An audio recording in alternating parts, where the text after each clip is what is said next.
You are listening to Any Given Sunday, a part of the Dead End Podcast Network. Please subscribe to our podcast on Apple, Spotify, Google, and all other podcasting services.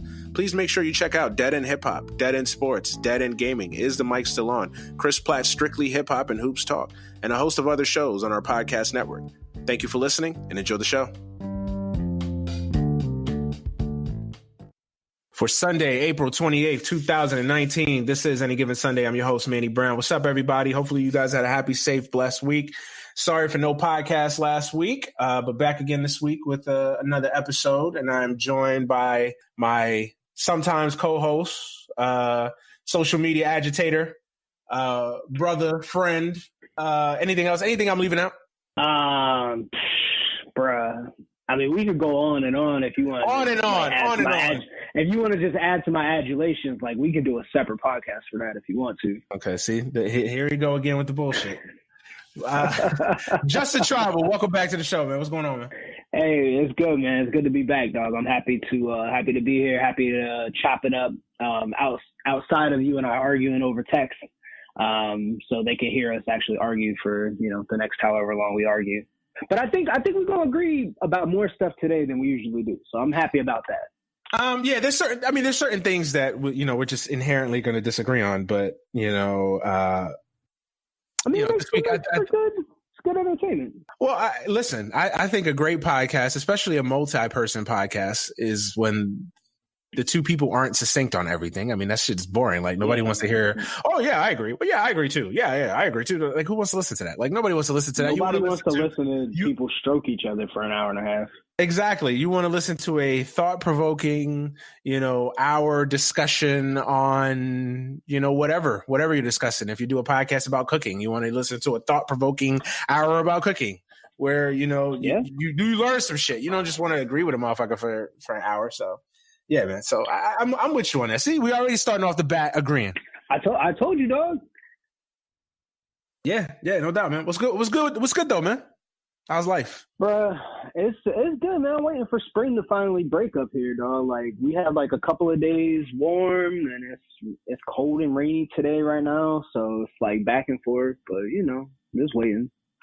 Yeah, but it's the end of the semester grind. So like, I'm trying to get all my shit in order and figure out what I'm gonna do this summer. You know what I mean? Same old shit, though. Just adulting, just in a different way. Yeah, no doubt. I feel you, man. I feel you. Same here. Although it looks like we're gonna get a little streak of nice weather here shortly. So hey, I feel like I'm in Seattle right now. Don't say that. Don't say that. It's gray. Bro, matter of fact, the way the weather was when you came out here to visit, that's how it is now. Oh, that's how it was? Oh, man, that shit was miserable. Gloomy. It's kind of raining, kind of not. It's cold. That's Sunday before I left? Oh, my God.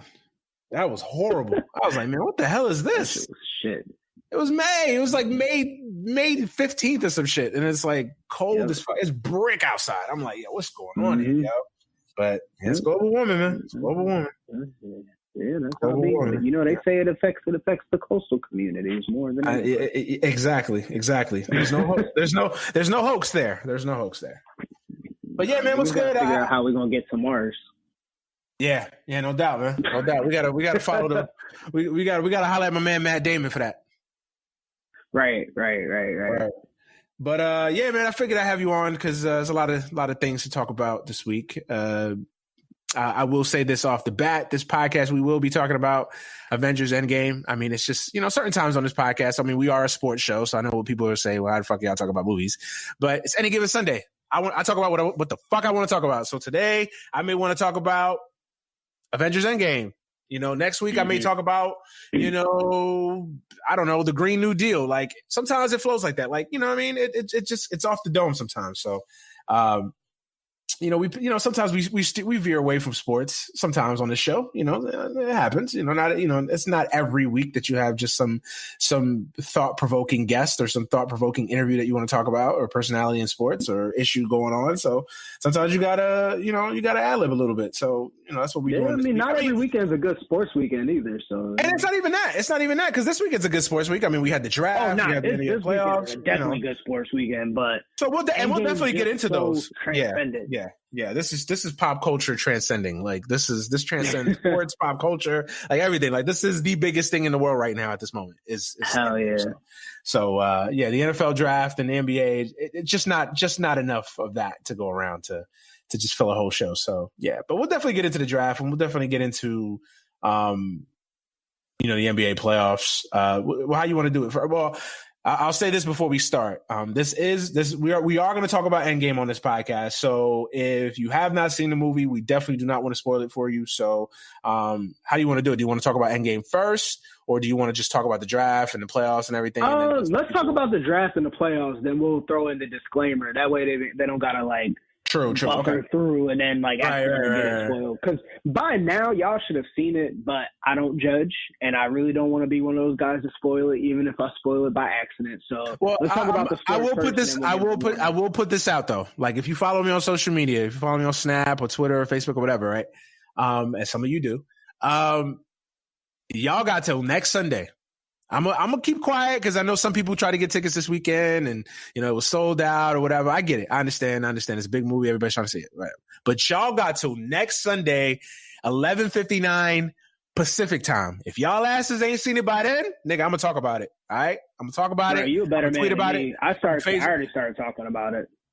Yeah, I've been talking a little bit about it, but I haven't been trying to get too in detail. About it, like nothing crazy. I think the only thing I said really was like the Captain America thing. Yeah.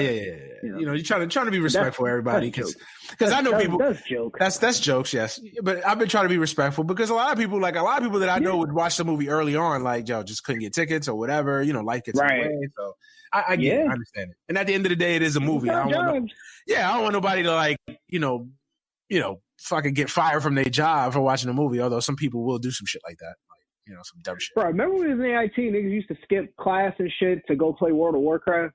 Yes, I vividly remember this. That's the same shit. I get it. Same shit, bro. Yeah, so we'll definitely talk into Endgame later. So we'll put out a disclaimer when we start talking about it. But yeah, this is a podcast. We're going to get into Endgame. So if you don't want to listen up to a certain point and then just drop off, man. We appreciate it. And definitely after you guys watch it, definitely come back, check it out or whatever. But so we will talk about Endgame at some point in the podcast later on. So just wanted to put that out there for you guys. So you guys don't think we're just being assholes and spoiling it for y'all. But I'll be an asshole in every aspect of life, but I try not to be one about movie spoilers. Yeah, about movies. I mean, you try to be respectful. There's some kind of honor about, there's an honor that has to be had around moviegoers. You know what I mean? Yeah, some of these fucking heathens on the internet don't understand that. It used to be a nice neighborhood. the damn movie leaked like 2 days ago too. So that's another thing. So I know a lot of motherfuckers that actually saw it online. Yeah, my homeboy did. This nigga was watching the joint on fucking Spank Bang with Chinese subtitles. I was like, you living like dangerously, my guy. Come on, son. Come on, man. It's 2019, my dude. Come on. Just go pay the $15 and go watch the damn movie. I was like, please go love yourself, please. Nigga, this Movie Pass now. I know Movie Pass is hanging on by a string, but just pay the $10 a month and go watch the shit, my nigga. Come on. Go cancel the shit. All right, Greg, where do you want to start? You want to start with the draft? Oh yeah, let's start with the draft since that's right, kind of the big news item sports wise of the weekend. The big thing. Overall, let me ask you this: how do you think this draft stacks up, like pageantry wise, and like some of the things that went down? How do you think that the talent and kind of the pageantry of this draft, how do you think it stacks up to kind of drafts before? Because I feel like this one had like a little bit more like, I don't know if it's manufactured buzz, but I felt like this draft had like big implications. I'm not sure why. I feel like this draft, I don't think it had the big names in this draft like in the years past. Definitely in the last 2 or 3 years, it felt like there was more stars. And what I mean by stars is more well-known names in the college ranks. I think this draft was more of your like meat and potatoes, your workman-like draft. Like if you're a big fan of college football, like that, if you follow college football on a day-to-day, week-to-week basis, like I do, I know that you don't as much anymore, but this is a draft for you. Like the names, you're familiar with some of the guys. Yeah. The people that kind of casually follow college football, like this you're going to look at this draft as not a draft that has a lot of like big names. Like there's a lot of people that don't know David Singletary, running back from FSU. There's a lot of people that may not know. There's not that sexy quarterback name. You know what I mean? Like in years prior. Yeah, that may be the big thing, that there is no. Yeah, that was the big thing this year. There was no Sam Darnold. There was no Josh Rosen. There was no kind of big time quarterback. Much ballyhooed prospect that people have been talking about since 2 or 3 years. There will be next year, obviously, with Herbert and Tua, and then I think the year after that with Lawrence, it's going to be the big game. But I think that's what because I heard a lot of people say like this draft didn't feel like it had a lot of a lot of just kind of that sex appeal that you look for, that buzz. And a lot of that has to do, I think, that it didn't, because even Kyler Murray, Kyler Murray's a big deal, but he's not a huge deal. There's a lot of people that still kind of are skeptical of Kyler Murray and his transition, and we'll get into that, of course. But so I don't think you had those big names, those guys that have those big time names that have carried the college sport for a while. Outside of Kyler Murray. I can't even. Haskins is known obviously because he's a QB for Ohio State. But even Haskins, 1 year, he didn't get that much fanfare as far as just a big time quarterback prospect. So so I think that's why it may seem like this quarterback or this draft class as a whole didn't stand out as much as others. But I think this draft class has a lot of talent, and especially on the defensive side of the ball. I think, especially on the defense, I think this is a very, very. I think this is going to be one of those drafts that's going to be remembered a lot for a lot of very good defensive players coming out of it. And it's a deep draft too, like very deep draft. You were still getting value. You were still getting value like in the 4th, 5th, 6th rounds. Man, you were getting defensive line talent in the 5th round that could have been had in the 3rd. As early as the 3rd round. Depending on your projections and. Yeah, look at Greedy Williams. Look at Greedy Williams. He's a guy that I definitely. I didn't see Greedy Williams going in the middle of the 2nd round. There's no way I thought that. I was like Greedy Williams. I know that a lot of people have question marks about his tackling, his physicality. They think he's a little bit too finesse of a corner. Every time I seen him, I thought he was a legit corner, and he goes to a cornerback factory in LSU. So, I thought at worst he'd be a mid 1st round pick, and he drops to the 2nd round, and I think the Browns got a steal with Greedy Williams. I heard some whisperings about Greedy, maybe as early as a week or two ago, that some teams didn't have a 1st round grade on him. Yeah, I heard the same thing. And it's his film is good. His film's good. But I think what a lot of people were worried about was the tackling thing is like one thing. But I think what they basically were saying, and I know this is a big thing that Bruce Arians and Todd Bowles were saying, that they're concerned about his ability to stay switched on. And in today's NFL, and depending on what division you're in too, so we have to look at that too. You have to look at what potential matchups you have. So I know for my team, you have big receivers in this division.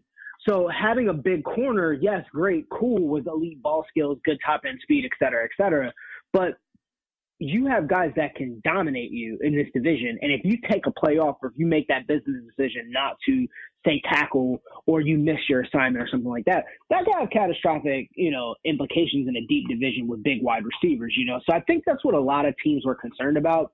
And I think there was also some whisperings about, the D word came out, diva, which I always usually think is bullshit anyway. But I want my corners and my receivers to have a little bit of swag. I want them to feel like, you're not fucking with me out here if we're one-on-one. Like, I'm going to win.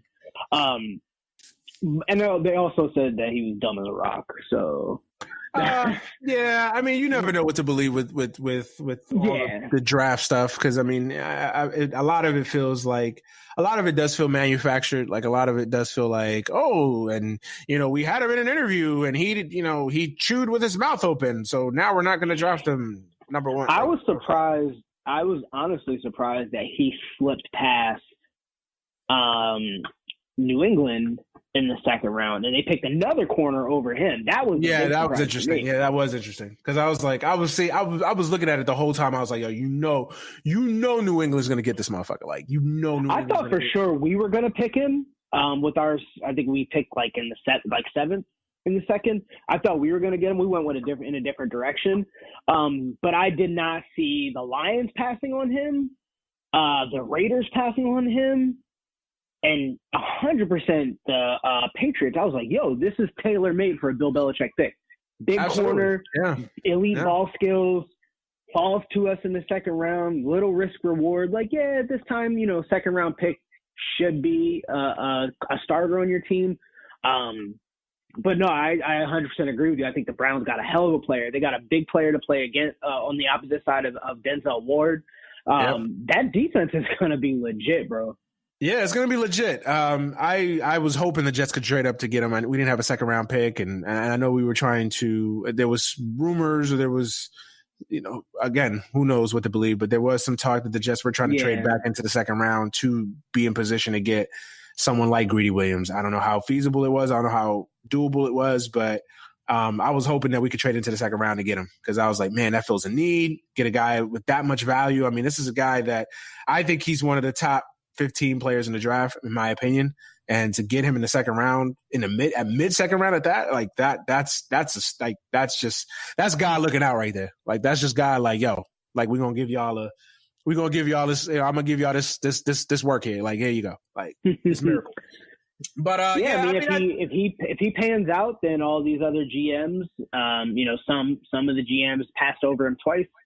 So he's definitely got a lot of fuel for his fire over in Cleveland, and he couldn't make these GMs look bad. So we'll see what happens. I mean, or he could turn out to be fucking, I don't know, Jonathan Banks. Yeah, I was. The other thing that surprised me about this draft is how teams kind of fell out of love with the receivers. And the wide receiver position is always, the wide receiver, because a lot of people have a lot of different philosophies on wide receivers. I know some people believe that you don't draft wide receivers in the first round. A lot of them tend to bust, and there is some validity to that. There's a lot of people that, believe that, you got a big play wide receiver, and the way the game is right now, you got to take them, blah, blah, blah. So there's a lot of different opinions on receivers. I was kind of surprised how far DK Metcalf fell, especially after the combine performance and the pro days. I'm not, bro. Like, I'm not. Like, can we just stop real quick with that? Like, because I think this is a good point for us to have, like, a little nuanced discussion about him. I get that he's a physical freak. His tape's not that good. And did you see his numbers from his shuttle? Like, he can't I'm with you. I'm not as high on DK Metcalf as other people are. I'm just saying that you in other years, you see a combine performance like that, and a guy's instantly going to get fucking top 10, top 15 buzz just on hype alone. He's just going to get buzz. Well, that's because Al Davis is dead. If Al Davis was alive, it would have been a fucking. No, but not just DK Metcalf though. Like, I thought a lot. I mean, I like a lot of the receivers in this draft class. Who was your favorite receiver out of this class? Do you have one? N'Keal Harry. I love N'Keal Harry. I watched him I watched a lot of Arizona State games, obviously, because I live out here in the West Coast, so I get to watch a lot of the late games. And I every time I saw him, I was just like, he reminds me of Reggie Wayne. You know what he reminds me of? He's like a mix between Reggie Wayne and Anquan Bolden. Like, he's got an Anquan Bolden body, but he's just like, he's just a freak, route runner, man. Yeah, he's a route runner. He's a beast. He's physical. Like, I don't even understand how we again allow New England to just keep winning, man. Like, they got this dude at the end of the first round. Like, how in the fuck? Like, how in the fuck? Like, I thought he was the best receiver in the draft by far. Like, and the fact that he didn't even get a big move for them. Yes. Like, I love N'Keal Harry. I also like AJ Brown. DK Metcalf's running buddy at Ole Miss. I thought AJ Brown is better than N'Keal or than Metcalf. Yeah, I think he's a more complete receiver than Metcalf. Metcalf's got the physical tools. I don't think his ceiling. Yeah, I don't think his ceiling is quite as high. But I think he has a lower floor. Metcalf is definitely boom or bust. Like, Metcalf is either going to be really good or he's going to be a bust. Like, there's no in between. Mm-hmm. Like, he's gonna be like really, really good, like Pro Bowl level good, or he's gonna be a bust. Like, there's no in between with him. So we'll see. I mean, but I like the receivers in this draft as a whole. I mean, I like Akeem Butler from Iowa State. I was surprised Kelvin Harmon went in the 5th round. That was shocking to me. He was productive, good player, at NC State. I didn't understand that. Who else? What was the other big name receiver? Jalen Hurd went in the third round. Jalen Hurd, although I wasn't too high on Jalen Hurd. But I think he's got a lot of potential. Yeah, he's got the athletic skills, and the thing you like about him was that he was a running back, became a wide receiver, so he's still learning the position. He still got a chance to grow, but yeah, I just thought N'Keal Harry was Debo, to me. Debo Samuel. Debo Samuel's another Paris Campbell, another solid receiver. Paris Campbell, yep. Yep. Who else? We said AJ Brown. I really like. I'm surprised this dude went undrafted. I really like David Stills from West Virginia. I was surprised he went undrafted. Like he's kind of a prototypical. He's like a Chris Hogan clone, basically. But he's a guy that I think he's a really good player, and somebody's going to find value in him. Hunter Renfrow, I really like Hunter Renfrow from Clemson. Yeah. Like, there's a lot of good receivers in this draft. Slot guys. Mm-hmm. Yeah, no, definitely. I was surprised. To your point, when you first started talking about the receivers, I think the big thing is now we're starting to see coaches with more specific systems, and they want their receivers to do certain things within that system. So I think that's why we're starting to see specialized wide receiver types. Like you'll have your number one game breaker guy, your Mike Evans, Michael Thomas, Julio Jones, these types of guys. But your number 2 and 3 receivers, they're starters too, but you need them to have certain skill sets. And slot's a full-time position now, so you have to be able to work out of that and really be able to vary that system and have the players in. And this year, I think there was a lot of value there, but I just don't think that there was that number one guy. But I think if you put this wide receiver class by itself and stick them in a different draft, a lot of edge rushers in this draft, a lot of defensive line talent, a lot of secondary talent too. That I really think flew under the radar. That a lot of people were really, especially Bucs fans, they're so caught up in Jason Light and Bruce Arians not taking a defensive line prospect or a defensive end prospect. We ended up getting 3 defensive backs. But today's NFL is so different now. You got to have sideline to sideline players. You got to have guys that can drop into coverage, drop into the box, cover one-on-one. You got to be on an island. You got to be able to make these combination zone reads. So I think edge rushers are still valued. But I think the equality and value for defensive backs and safeties and middle linebackers, I think it's starting to chop up. What some people would call the arena football age that we're kind of in. But don't get it twisted. There's athletes all along defenses too. So now we're going to start to see that the talent and the specialization of these sideline to sideline players, they're going to start counteracting the talent on the offensive end. So we have these freak receivers like Julio Jones that I mentioned before. And now we're going to start to see these big freak wide receivers. Antonio Cromartie was kind of the prototype for that. Where you have a 6'3" or a cornerback that can run and be physical with these big receivers. So I think a lot of people don't get that, the importance of combination safeties now, where you guys have, you have a big nickel and you drop them into the box or whatever, or cover tight ends. That's the other thing too. So I think we saw that big run of safeties in, at the end of a couple of the rounds. You see a run on defense. But I thought that was a low key, one of the deeper parts of this draft that really no one was talking about. Everyone's caught up in the Quinnen Williams, Ed Oliver, Josh Allen, Montez Sweat, Brian Burns, all of these guys, and they're great players, but you don't hear mention of the Greedy Williams, what's my man from Byron Murphy, from Washington, man from Washington, and Buddy from what's his name, Georgia, DeAndre Baker. Mm-hmm. Not a lot. I was surprised I was surprised DeAndre Baker to get a lot of love. I really like DeAndre Baker as well. So I didn't understand that one either. I'm not as high on Travion Mullen. He's a good player. I didn't understand that pick with the Raiders, and they really, I guess they have a hard on Trayvon Mullen, what did you say? the corner from Clemson. Yeah, I don't know, man. He's all right. Like he's solid. To me, Baker's better. Yeah. I didn't understand that pick. I guess Mayock and Gruden have a hard on for Clemson players, which is not a bad thing. I mean, they have really good players, but and I guess we'll get to the Farrell at 4 pick because I still don't understand. I was getting ready to say. I think the Clemson defensive line made those defensive backs look a little bit better. True. Because I mean, think he had Clelin Ferrell, Dexter Lawrence. Like they had dogs up front, man. Like those. Time will tell, man. Time will tell because that's defensive line and your secondary. That's peanut butter and jelly, man. Like one makes one look good, the other one, gives. They each benefit from each other. I don't buy this whole thing that, to an extent, your defensive line is going to make your secondary better. But if your defensive line is getting to the quarterback and the quarterback gets rid of the ball fast and your corner can't make a fucking play on the ball, not helping anybody. That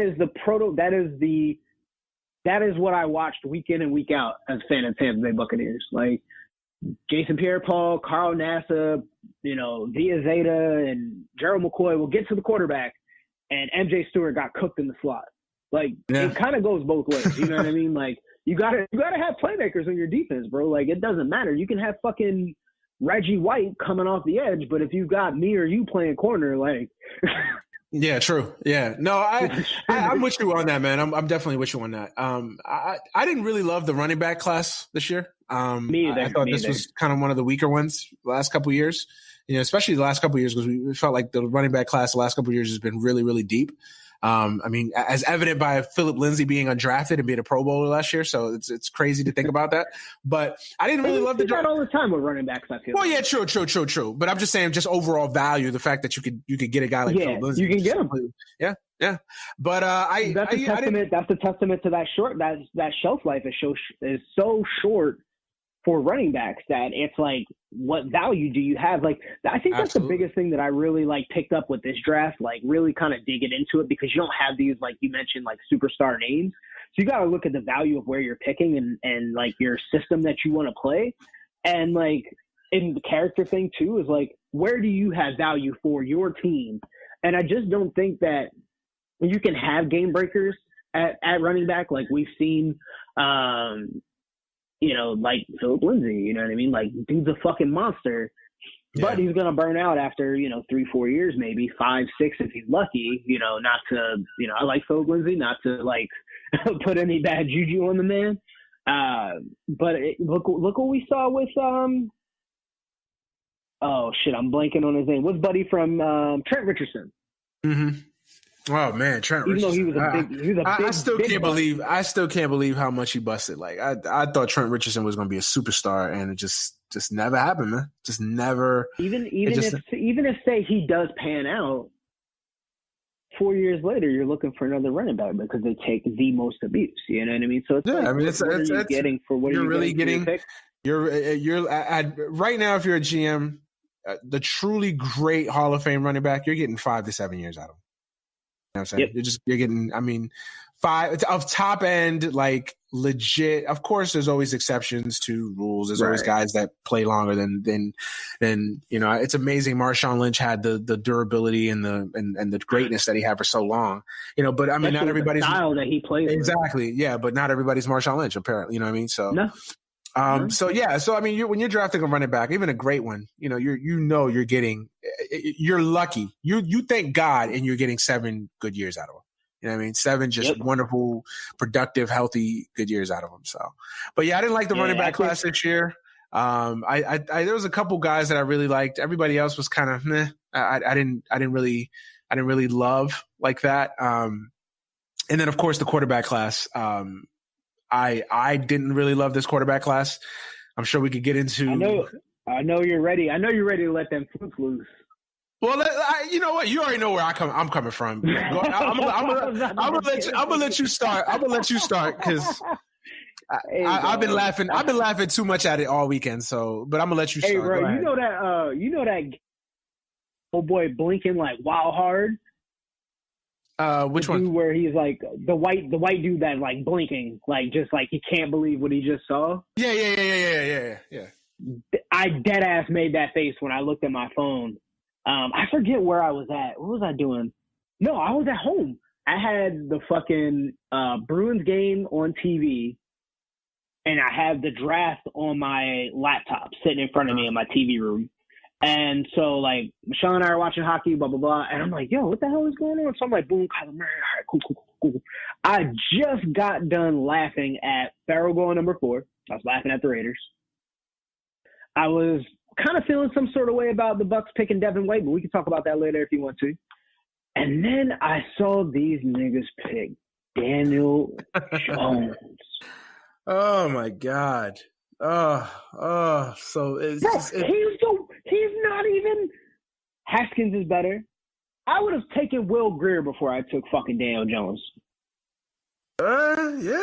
I mean, yeah. You're not wrong. You know what I'm saying? Like, you're not wrong. Listen, I don't love this quarterback class. I think Haskins is the best quarterback in this class. I think he's far. Okay. Like, who you talking about? Haskins? Who you talking about? Haskins? Nah. Oh, Daniel Jones. Third Daniel round, Jones. maybe. Third round? He's not. Round? And I actually watched Daniel Jones play. I actually watched him a couple times. I wasn't that impressed with him. I was just like, he's Christian Ponder with a better degree. Yeah, basically. I did not understand. I mean, listen. I love it because I hate everything Giants, and Dave Gettleman. If you're a Giants hater, Dave Gettleman is the gift that just keeps on giving. Like, how incompetent are you as a GM that you pick Daniel Jones? Is this the worst run from a GM that we've ever seen? It's getting there. It's getting there. Like, I just don't understand the pick. If you But forget that. But forget that for a second. Let's just focus on the draft right now. Like, if you love Daniel Jones, and that alone in itself is worth having a discussion about.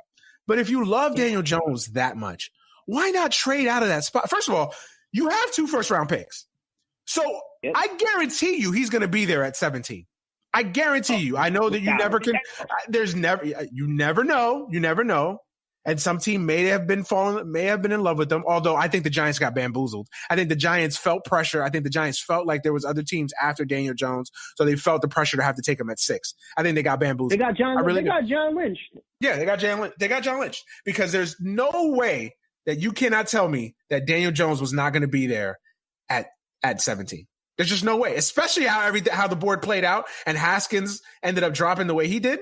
There's no way that you're going to tell me that Jones was not going to be there at 17. There's just no way. Nope. So picking him at number 6 was stupid. Then on top of that, you have Ed Oliver, Josh Allen, like 2 guys who of a position of need, mm-hmm. 2 of the best players in the draft, 2 guys that at best are really good starters on a good team.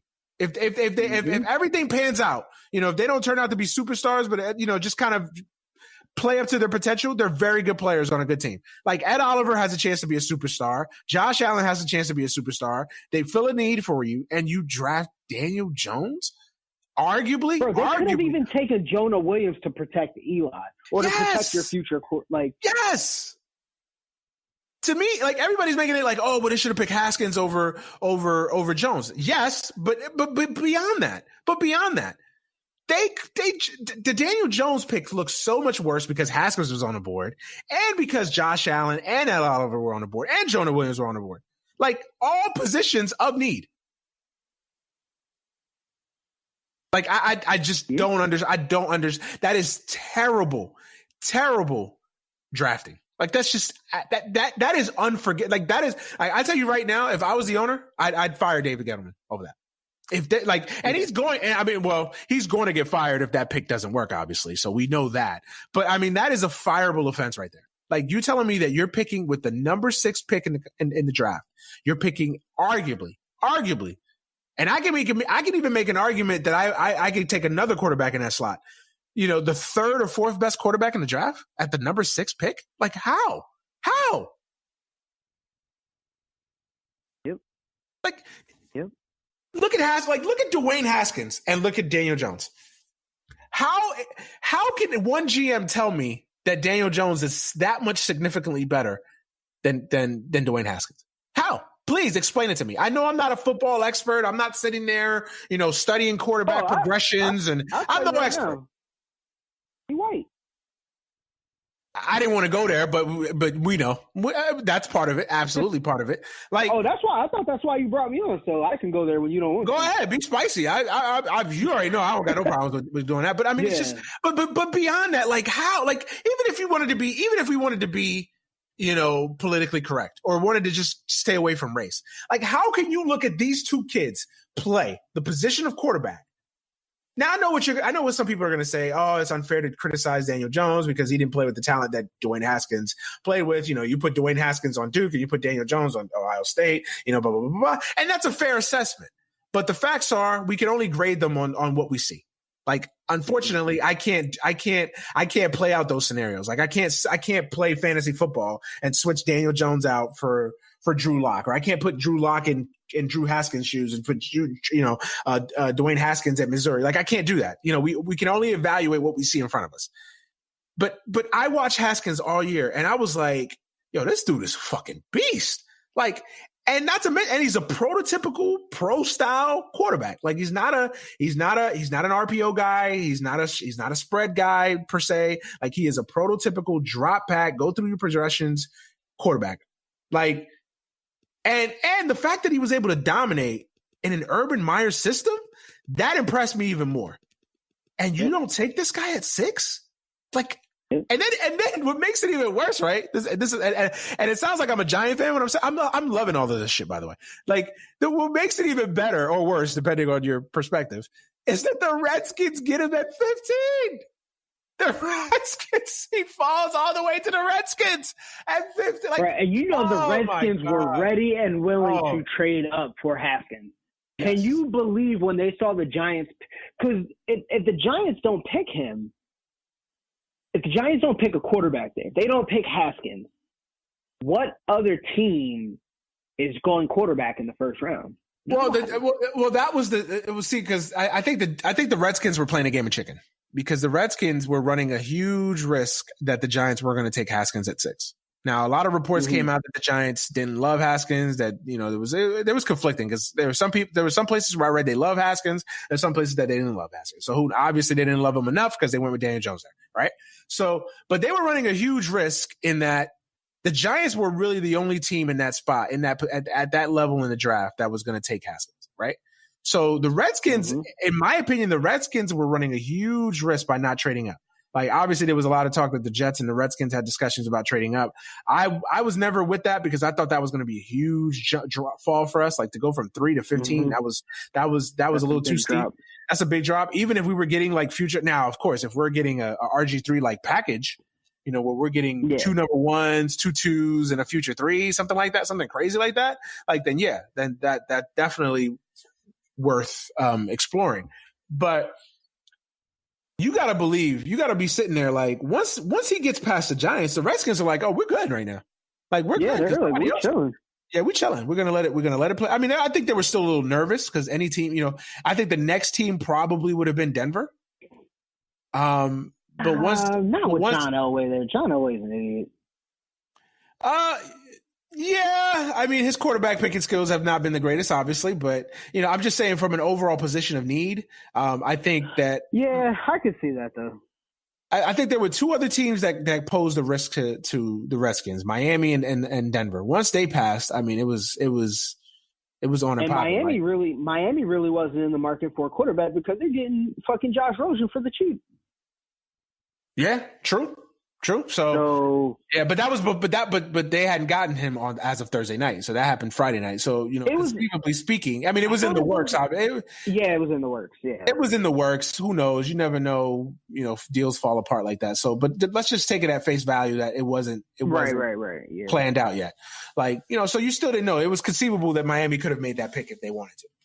But, once he fell to the Redskins, I mean, that shit just made it even worse for the Giants. Like, what the fuck are y'all doing? Like, what? Like, you could have picked any player there. Anybody. Like, you had Ed Oliver on the board. You had Josh Allen on the board. You had Jonah Williams on the board. 3 of the best players in this draft. And you go with Daniel Jones? You panic. You panic and go with Daniel Jones. Man, This is lovely if you're a Giant hater, because I've never seen the Giants this dysfunctional. I've never seen the Giants this inept in the front office. Like this is Jetsian like this is some Jet shit. Like this is some like infamous Jet shit. Like only the Jets, like only teams like the Jets, the Browns would do a move like this. And it happens to be the Giants that are doing this shit now. What did you think of the game? I just started laughing, bro. Like, yeah, I was on the phone, like, because I was on the phone with my boy, right? I left work. The draft was still going on. So I was like, all right, well, let me just drive home or whatever, because I knew I was going to watch Endgame that night too. So I was like, all right, let me get home. So I'm driving home. I'm on the phone with my boy. We're talking about the draft. I'm telling him I'm not watching it. So he's just keeping me. He got me on speakerphone so I could hear his TV going or whatever. So I hear the pick now. So I'm driving. I'm at the light. And when them and I'm mad because I was like, in low key, I didn't want them to get Josh Allen because I was like, damn, if I didn't get Quentin Williams, Josh Allen was the next guy that I wanted for the Jets. So I was like, damn, the Giants are about to get this dude, right? And when Goodell goes up to the podium and announces Daniel Jones, I just bust out laughing, like in the car, like I'm just dying, like I'm dying laughing, bro. I was like, dog, what? Like, I actually don't think I laughed right away. Like, I blinked, like, mad hard.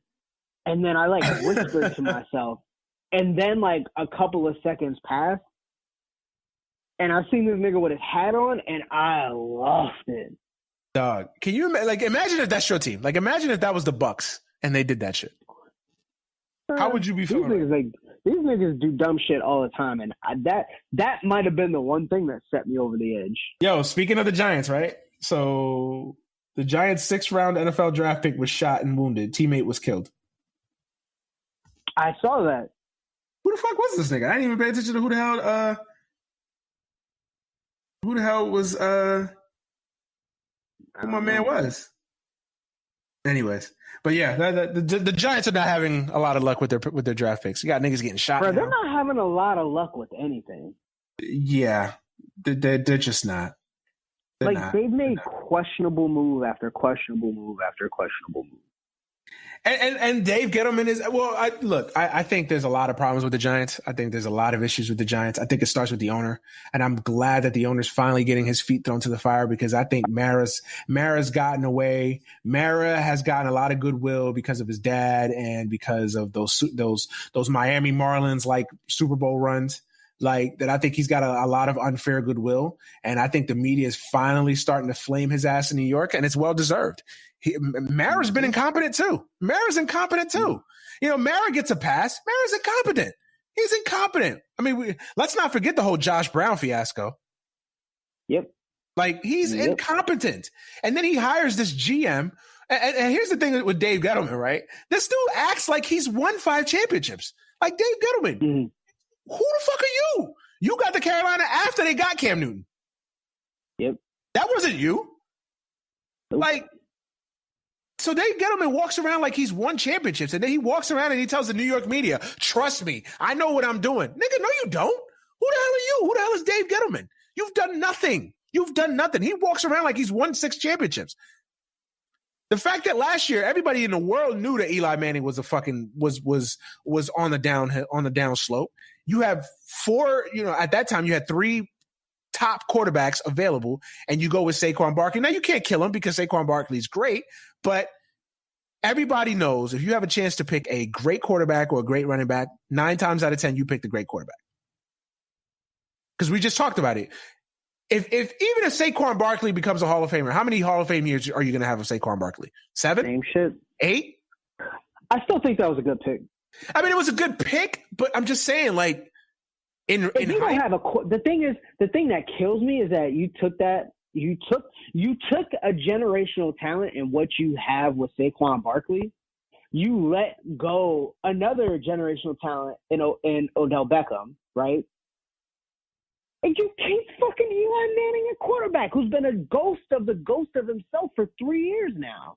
Well, here's the problem with the Odell Beckham thing. Like, I didn't have a problem with them trading Odell Beckham Jr. because let's just be real here. you don't win with diva receivers like that. Like, and Odell, they have, and look at the numbers, look at the record. They've just been an awful team with Odell Beckham. Not all his fault, obviously, but the facts are the facts. I don't have a problem with you saying, you know what, we need to rebuild. We need to tear it down. If that's the case, you trade Odell Beckham. Got it. They got a couple picks out of it. They got a player out of it. Okay. We can argue about the return was a little light. I agree the return was a little light, but be that as it may. I don't have a problem trading Odell Beckham Jr. But if you trade Odell Beckham Jr., then get rid of Eli Manning. What is the point? What is the point? What are you accomplishing? You can't tell me, we're trading Odell Beckham Jr. and then, hey, here comes Eli. We're going to let Eli Manning play for another year. Like, why? Exactly. Why? Yeah, that was my whole point is like, okay, if you're going to blow it up, blow it up. Yeah. But why not keep your two generational players? Find another young quarterback, which there was a plethora of, and just fucking send fucking Eli packing, dog. Like, if say you get, you take Saquon instead of one of the big quarterbacks last, instead of saying Darnold or Rosen, right? Okay, cool. Right. Let's play what if. This year, they're picking, 6th overall, right? Mm-hmm. Not really any elite offensive talent at that point, that you could possibly really take. You could shore up the offensive line. You could shore up the tackle spot or the defensive line spot, which, needs it. You have, figure out a way to keep that offense intact. You do what you can to take a quarterback this year if you do. You can take Haskins, which is really the only guy that I thought was good enough to be in the first round. But then you have a potential offensive arsenal of Dwayne Haskins, Saquon Barkley, Odell Beckham Jr., and Evan Ingram. Yeah, absolutely. And you still got Shepard, and you still got some. You still got Shepard. You still got, but just the overall, they replaced Odell Beckham with Golden Tate. They're paying him essentially the same amount of money. The same amount of money, and it was just stupid because I'm like, what is the point of the Golden Tate move? Like, essentially, what is the point? Like, what is he doing for you? Like, if you should have just kept Odell. Like, what was the point? And then you replace Landon Collins, who's one of the best safeties in the league, if not the best. You replace him with Jabril Peppers, who's a fucking tweener at best. Oh my God. No, it is laughable. Bro, Jason Light is my GM, and this is all-time bad GMing. Dog, I'm a Jets fan. We invented the book on all-time bad GMing. Like us, we took a kicker in the second round. Like us, y'all niggas need to be flamed for that one. But dog, like the Jets, the Browns, the Lions are a handful of teams that have written chapters, verses on bad GMing, and we looking at this nigga like the Lions fucked up too. What you mean, bro? The Lions took fucking what's that tight end's name? TJ Hawkinson, 8th overall. He's nice though. 8th overall, bro. You could have had Devin Bush, Ed Oliver, Jonah Williams. You could have had Rashawn Gary. I don't like Rashawn Gary. I don't either, but it's better than taking a fucking tight end. He's nice though. That tight end is nice though. That tight end's legit. He's okay. He's not OJ Howard. You don't take a guy that's not an OJ Howard, Rob Gronkowski. Even though Kittle was like, what was Kittle, 6th round pick or some shit like that? I don't think it was a 6th round pick. I think it was less than that. I think it was like a 3rd round pick or second, third round. I think Kittle was higher. But my thing is you don't take a guy. You take those. I like Fant better myself. Like I thought Fant was better. I thought Fant was a better tight end. But this is my thing. You don't take. Okay, it goes back to value of position. You don't take a tight end at that spot unless I feel you. Available. The Bucs did that last year, 2 years ago with OJ Howard. OJ Howard fell to 19. You run to the podium and you pick OJ Howard. I feel you. But You're right about that. and you leave, 3-4 blue chip players on the bro. You could have even gotten Brian Burns or Dexter Lawrence. True. No, that's a little too high for Dexter Lawrence. But I feel you. Yeah, I'm saying though. No, I feel what you're saying. I feel what you're saying. Yeah. Well, the Lions were one of those teams that were rumored to want to be trading down too. I think a lot of teams wanted to trade down in this draft, but there was not that one.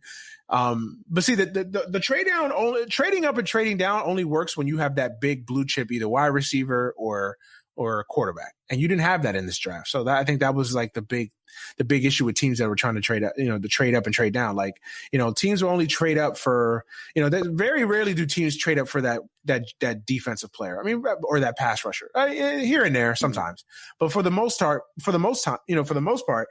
when you see teams trade up, what is it for? It's for that big quarterback or that big wide receiver, right? And you didn't have that in this draft. And I think that hurt a lot of teams. So I think the Lions are one of those teams that were looking to trade down. They just couldn't trade down. So they just said, fuck it. We'll just take Hockenson here. And I don't hate the pick as much as you do, just because I think he is going to be good. So I can live with it there. I agree with you. If I was the GM, I don't love it. I probably would have traded out of that spot and hoped that he would have fell to me maybe a little bit lower, but there's no guarantee somebody was going to take him. I think if not, I think they also feared that if it wasn't them taking Hockenson, there was going to be the Packers at 12. So I think they just felt like, fuck it, we're just going to take him here. So, but I'm not as outraged with that one as I was with the Giants. One of my boys is a Lions fan, and this nigga was so upset. He was like, yo, don't add me back to the group chat, and smooth bounced out like Long. Like, yeah, I mean, I'm not a Lions fan. Tirade.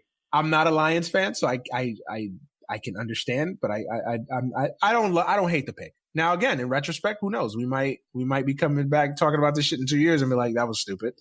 Very well could happen. I agree with you. Philosophically, I agree with you. I've been saying that to Bucs fans all weekend.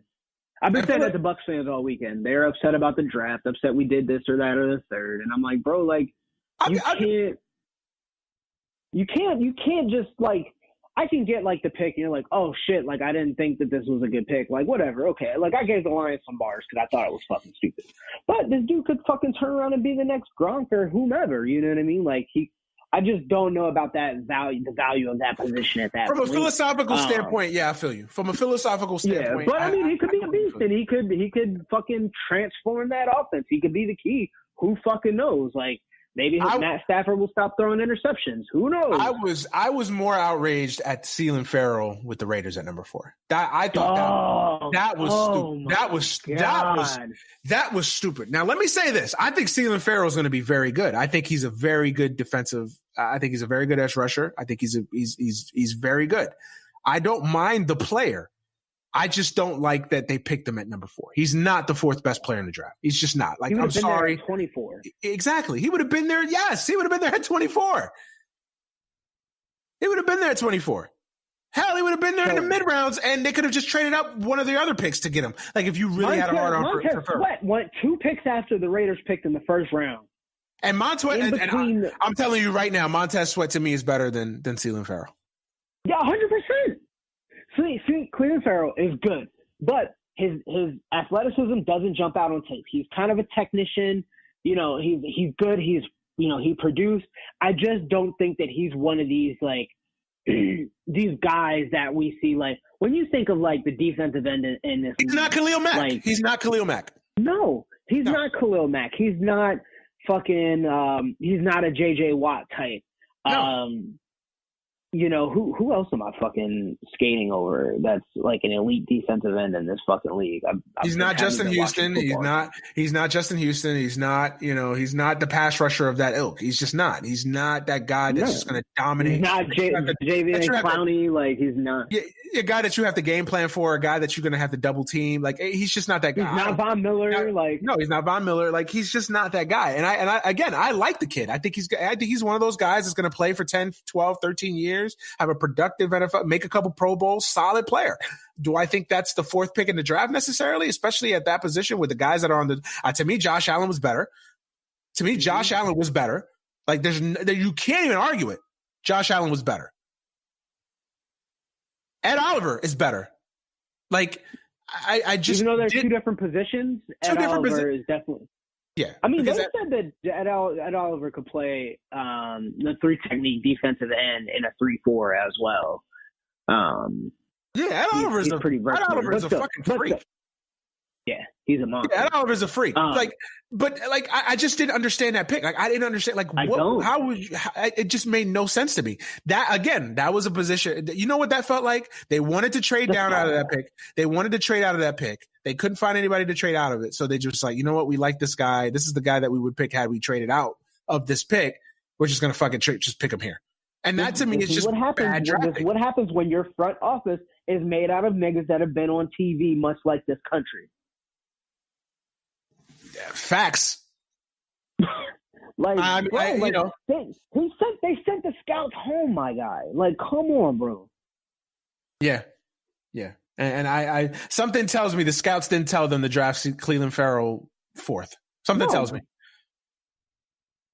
Mike Mayock sitting on his floor with his feet in the air like he's on fucking, like he's Doug Funny writing in his diary with his big board.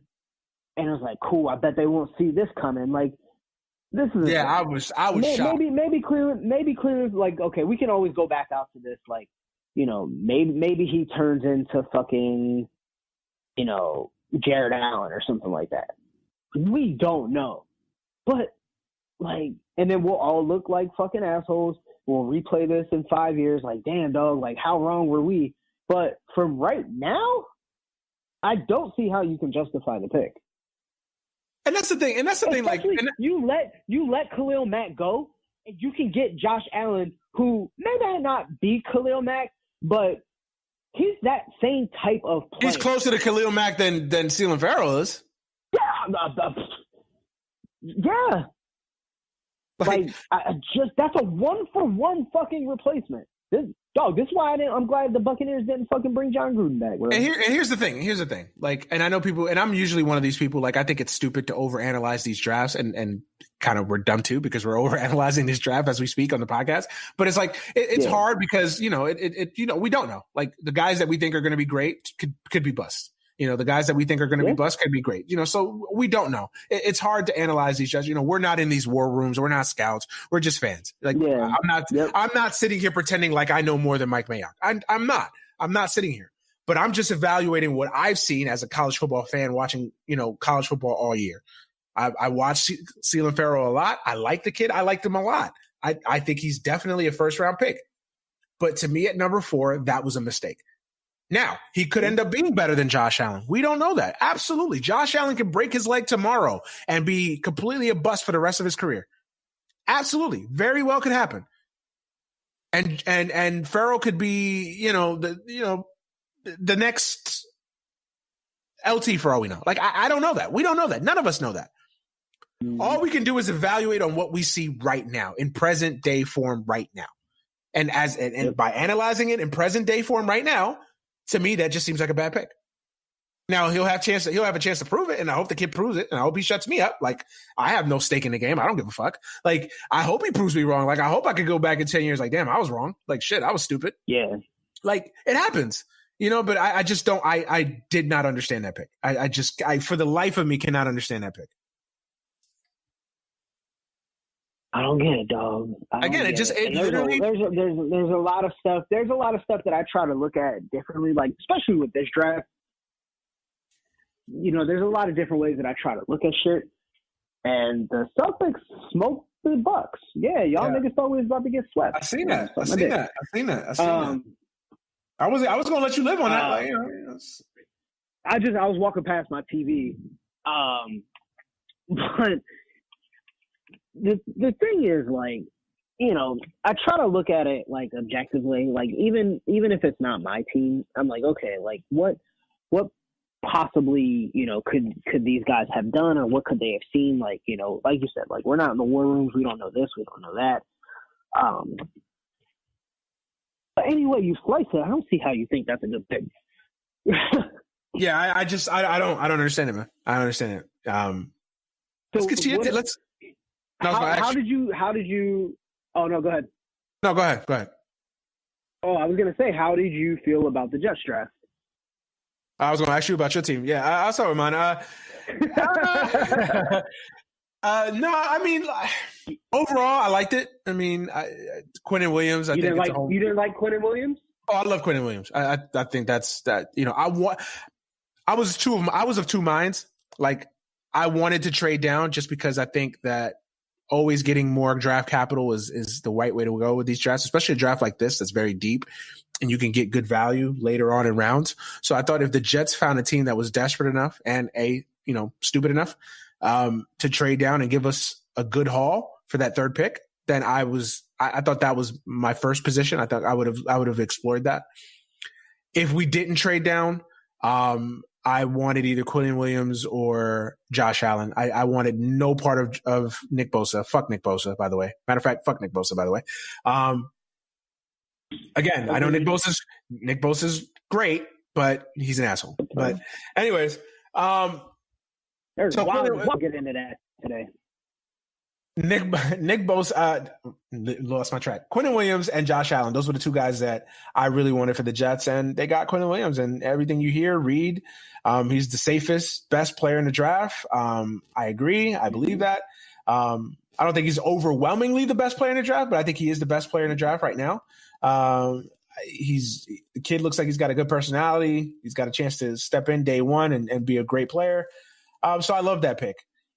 We didn't have a second round pick, so we didn't have a chance to fuck it up. In the third round, I didn't love the Shaka Polite pick.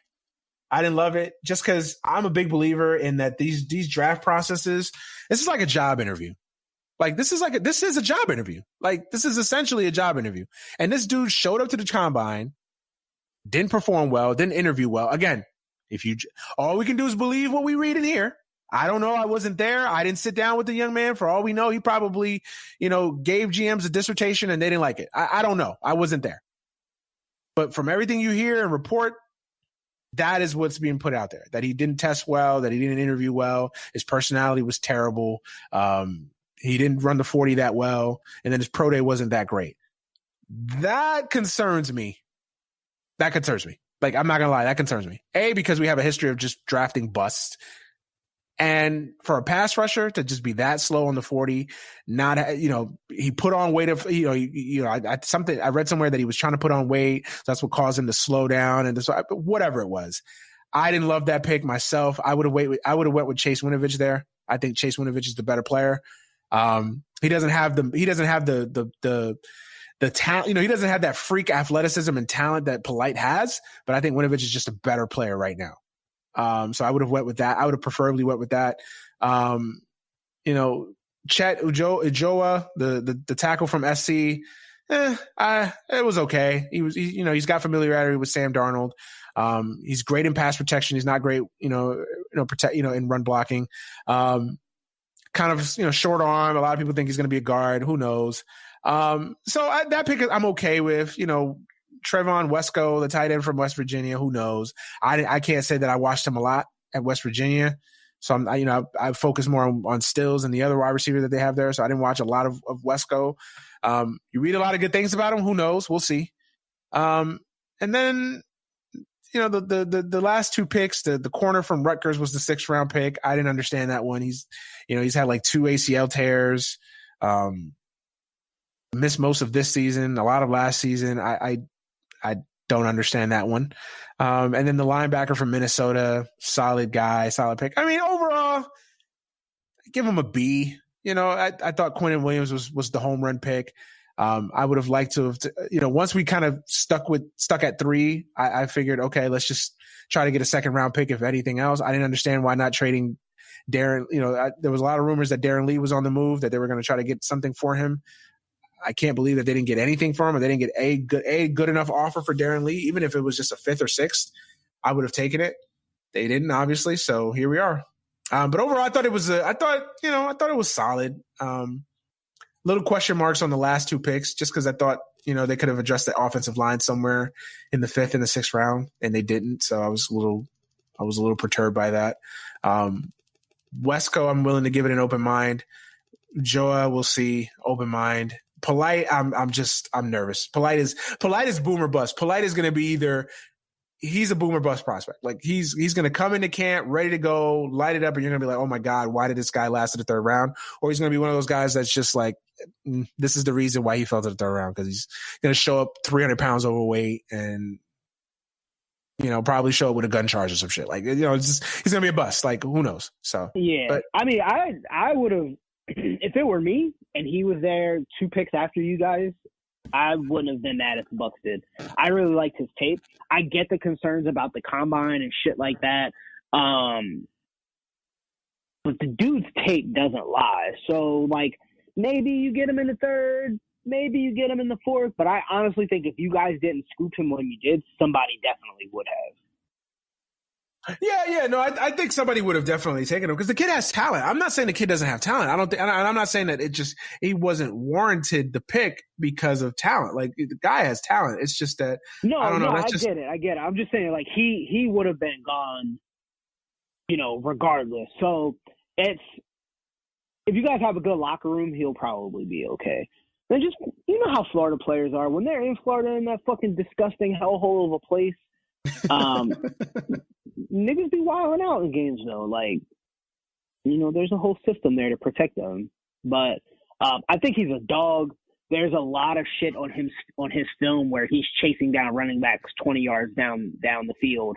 And that's kind of a level of drive that doesn't quite come out in the combine. He could be just one of those dudes that when he steps in between the hashes, shit just clicks. But I think he's going to be a good player for y'all. As long as he keeps his weight in check and things like that, I think he'll be good for y'all. Yeah, no, I mean, hey, your lips the guy's ears, man. I liked Winovich a little bit better there at that spot, but hey, time will tell. Time will tell. Of course, it didn't help that the guy that I wanted went to the Patriots a few picks later. So that's never a good feeling. He's fucking perfect for that fucking system, and it pisses me off that these niggas can just keep getting them, don't like they? It's just like it's like a magnet. They just attract it. They get lucky and they just get those guys every single time. But yeah, I mean, again, I'm okay with the draft. I'm okay. The last 2 picks, Blashawn Austin. I'm not even going to sit here in front like I've seen him play at Rutgers. I didn't. He's got the measurables. He looks like he's a freak athletically. What concerns me, he's got knee issues and he's had like a shitload of surgeries the last couple of years. So that's never a good thing. The linebacker from Minnesota, you hear good things about him, leader, hard worker, shitload of tackles, people have him projected as like that guy that's going to play like 10, 12 years in the NFL, be a very good linebacker. So that's never a good pick. I mean, again, I didn't watch, the last 2 are a little iffy for me just because I didn't, the last 3 are a little iffy for me because I didn't watch Wesco a lot and I didn't see, I'm trying to get my man's name. What's his name? Blake Cashman, the linebacker from Minnesota. I didn't watch him a lot to be honest. And then Blashawn Austin was the cornerback from Rutgers. So I didn't, the last 3 are a little iffy for me, but overall it was solid. We'll see. But again, with McCagnon, you never know. Cause we've had drafts where I thought, man, they made some great moves and they all bust. And then I've had drafts where I thought they were horrible picks and they all turned out to be good. So who the fuck knows? What about you? What about Tampa? I know you didn't like Devin White. This is my thing. That was kind of reactionary for me. I think I did say right afterwards that I do like Devin White. I think that this is one of those things. I feel like we've said this each 3 times that I think that they wanted to trade down, but really couldn't find a partner to trade down. And I think, but the Bucks were in a good position to trade down if they were. There was quarterbacks hanging around on the board. Josh Allen was there. But from what I hear is that he was their guy all along. Like Bruce Arians told him when they came for a visit, he's like, hey, if you're there at 5, I'm going to take you. But I like Devin White. Like he's a competitor. He's a fiery dude. He's going to fucking hit you. He's a leader. He's just kind of one of those. I think he can be, one of the best linebackers in the league. He reminds me a lot of Patrick Willis, actually. Yeah. Same. But, and a lot of Bucs fans were pissed because we wanted Josh Allen. And I thought Josh Allen was the best pass rushing prospect in the draft. But the thing about his, he only, to the best of my, well, besides Nick Bosa, but fuck Nick Bosa. Because Nick Bosa is nice, but he's a fucking dick, so fuck him. Josh Allen kind of had like 1 year of like, you know, you can call maybe he's a late bloomer. You know, he just had that like really great, outstanding year. So it's like, okay, which is the real Josh Allen? Is it the 2017, 2018 Josh Allen, or was it his, you know, sophomore year or whatever? So I get it. But with Devin White, you get a guy that is gonna be, you know, the quarterback of your defense. It's something that we really haven't had. We had Quan Alexander, but you know, he's a fiery guy, but the play didn't really back it up. White's a way better prospect than Quan Alexander, so you get all that heart and soul and all that shit there. So I'm actually cool with it. You know, like I said, we need sideline to sideline guys, and I trust Todd Bowles and Bruce Arians to build a good defense. Second round, I was kind of like, all right, like let's see what's going on here. You know, like Greedy's chilling around there. Dalton Reiser's hanging around there. Dalton Reiser's another guy that I liked, that I thought the Jets should have. Yeah. So I was like, all right, you know, like, you know, we can do some things here. Nasir Adderley was around there. Taylor Rapp was around. So I was like, all right, you know, let's go on and get these. You know, I really actually wanted I wanted Cody Ford, but yeah, Cody Ford Bills is nice. traded up. Yeah, and I think that was the plan. I think they wanted Cody Ford, and the Bills traded up, just one ahead of us because I think they knew we were going to pick him. But we ended up with Sean Bunting, and I was like, "Who the fuck is this guy?" Like, legit never fucking heard of the guy. And I was like, "Bro, like y'all left Greedy on the board, da da da da da." But then I just kept remembering like all the stuff that that'd have been nice. That'd have been nasty. Greedy Williams and Devin White, 1-2. That'd have been. Yeah. But I looked at some obviously there are highlights. But a lot of people had him as like their third corner on the board, fourth corner on the board, you know, right along there with Greedy. He's a really aggressive corner. He's got really good speed. He's a ball hawk. You know, a leader on the field. Again, one of these guys. But he's one of those hard-nosed players. Like, he's not afraid to get up in somebody's face. You know, these like real like hard hat, blue collar, you know, guys that are gonna really get under your skin and disrupt shit. And I think that was kind of the key, like the players that they drafted. Like, these are guys that are gonna just fuck shit up for the other team. You know what I mean?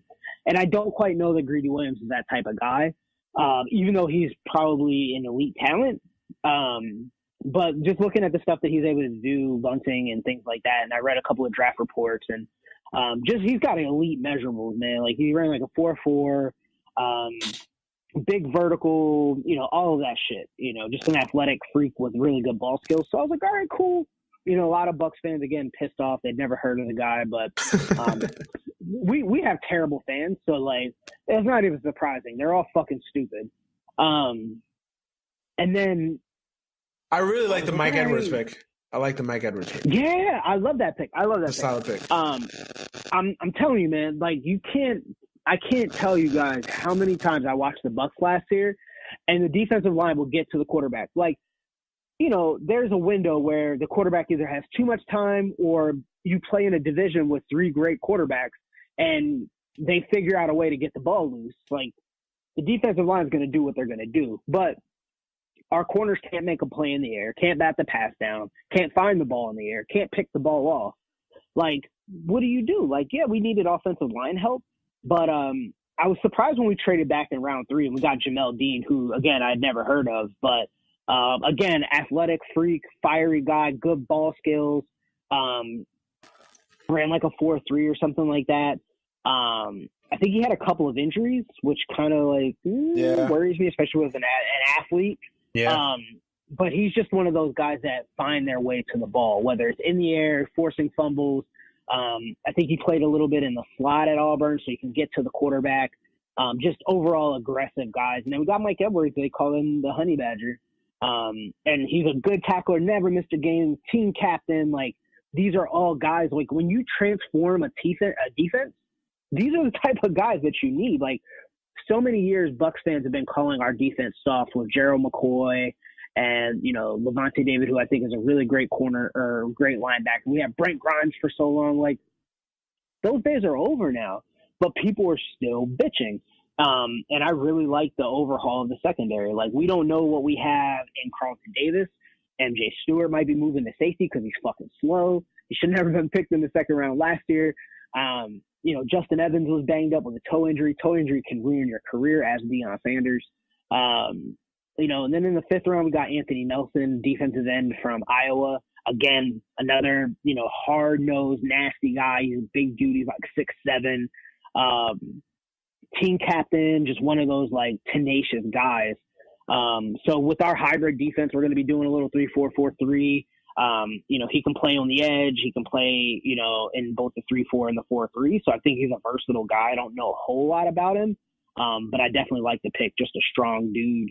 I like the draft. We picked a kicker. I saw that. Utah in the fifth round. Yeah, from Utah. But apparently this kid's a fucking beast. But they said the same thing about Roberto Aguayo, and here we are. But I guess they said, like, he's got a big leg, which Aguayo did not. They said he was knocking down, like, 65-yarders in, like, the East-West Shrine game or whatever. So that's what. Yeah, who knows, man? Kickers are. Kickers are. Fifth round pick, like, okay, say they went offensive line, which I wouldn't have minded. Grab a guard or something because our right guard spot's a little shaky. I'm surprised that they didn't get Amani Oruwariye, the corner from Penn State, but we already drafted a bunch of corners, so that kind of washed out. But I try not to get mad at the shit anymore, dog. Honestly, because we never fucking know. Like, niggas go. Yeah, you never know. You never know. What's Buddy's name from the Colts? Darius Leonard. What was he, like a third, fourth round pick last year? He was a second round. He was a second round pick. Was he a second round? Okay, I thought he was later than that.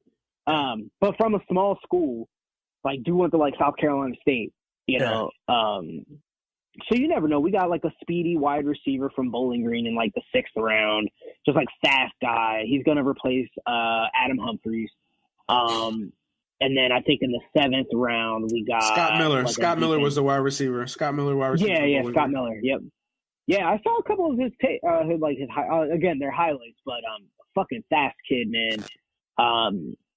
Just one of those guys that come to play the game. And then they got Perry Beckner, defensive tackle from Missouri, just a big fucking dude that's gonna just, again, fuck shit up for the other team. Like, 6'4", almost 300 pounds, just a strong guy.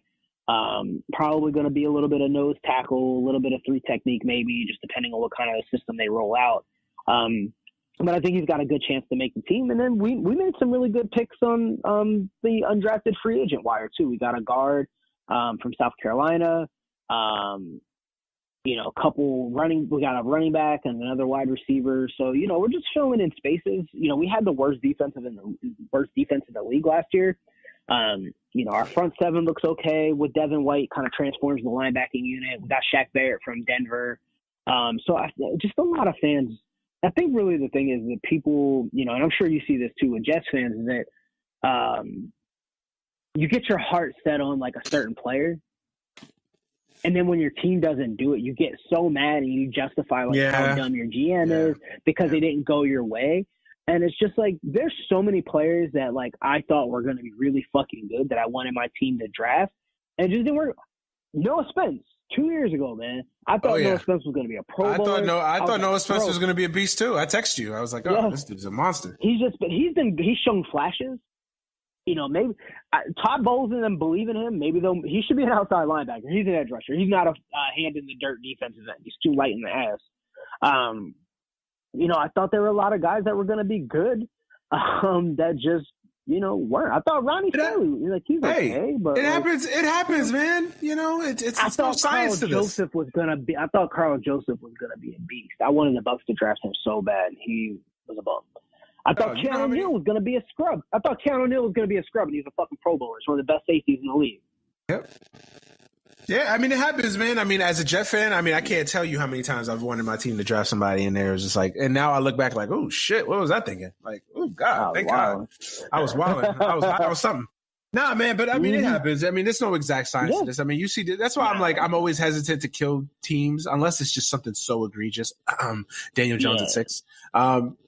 Unless it's something so egregious. I'll clear at 4. Yeah.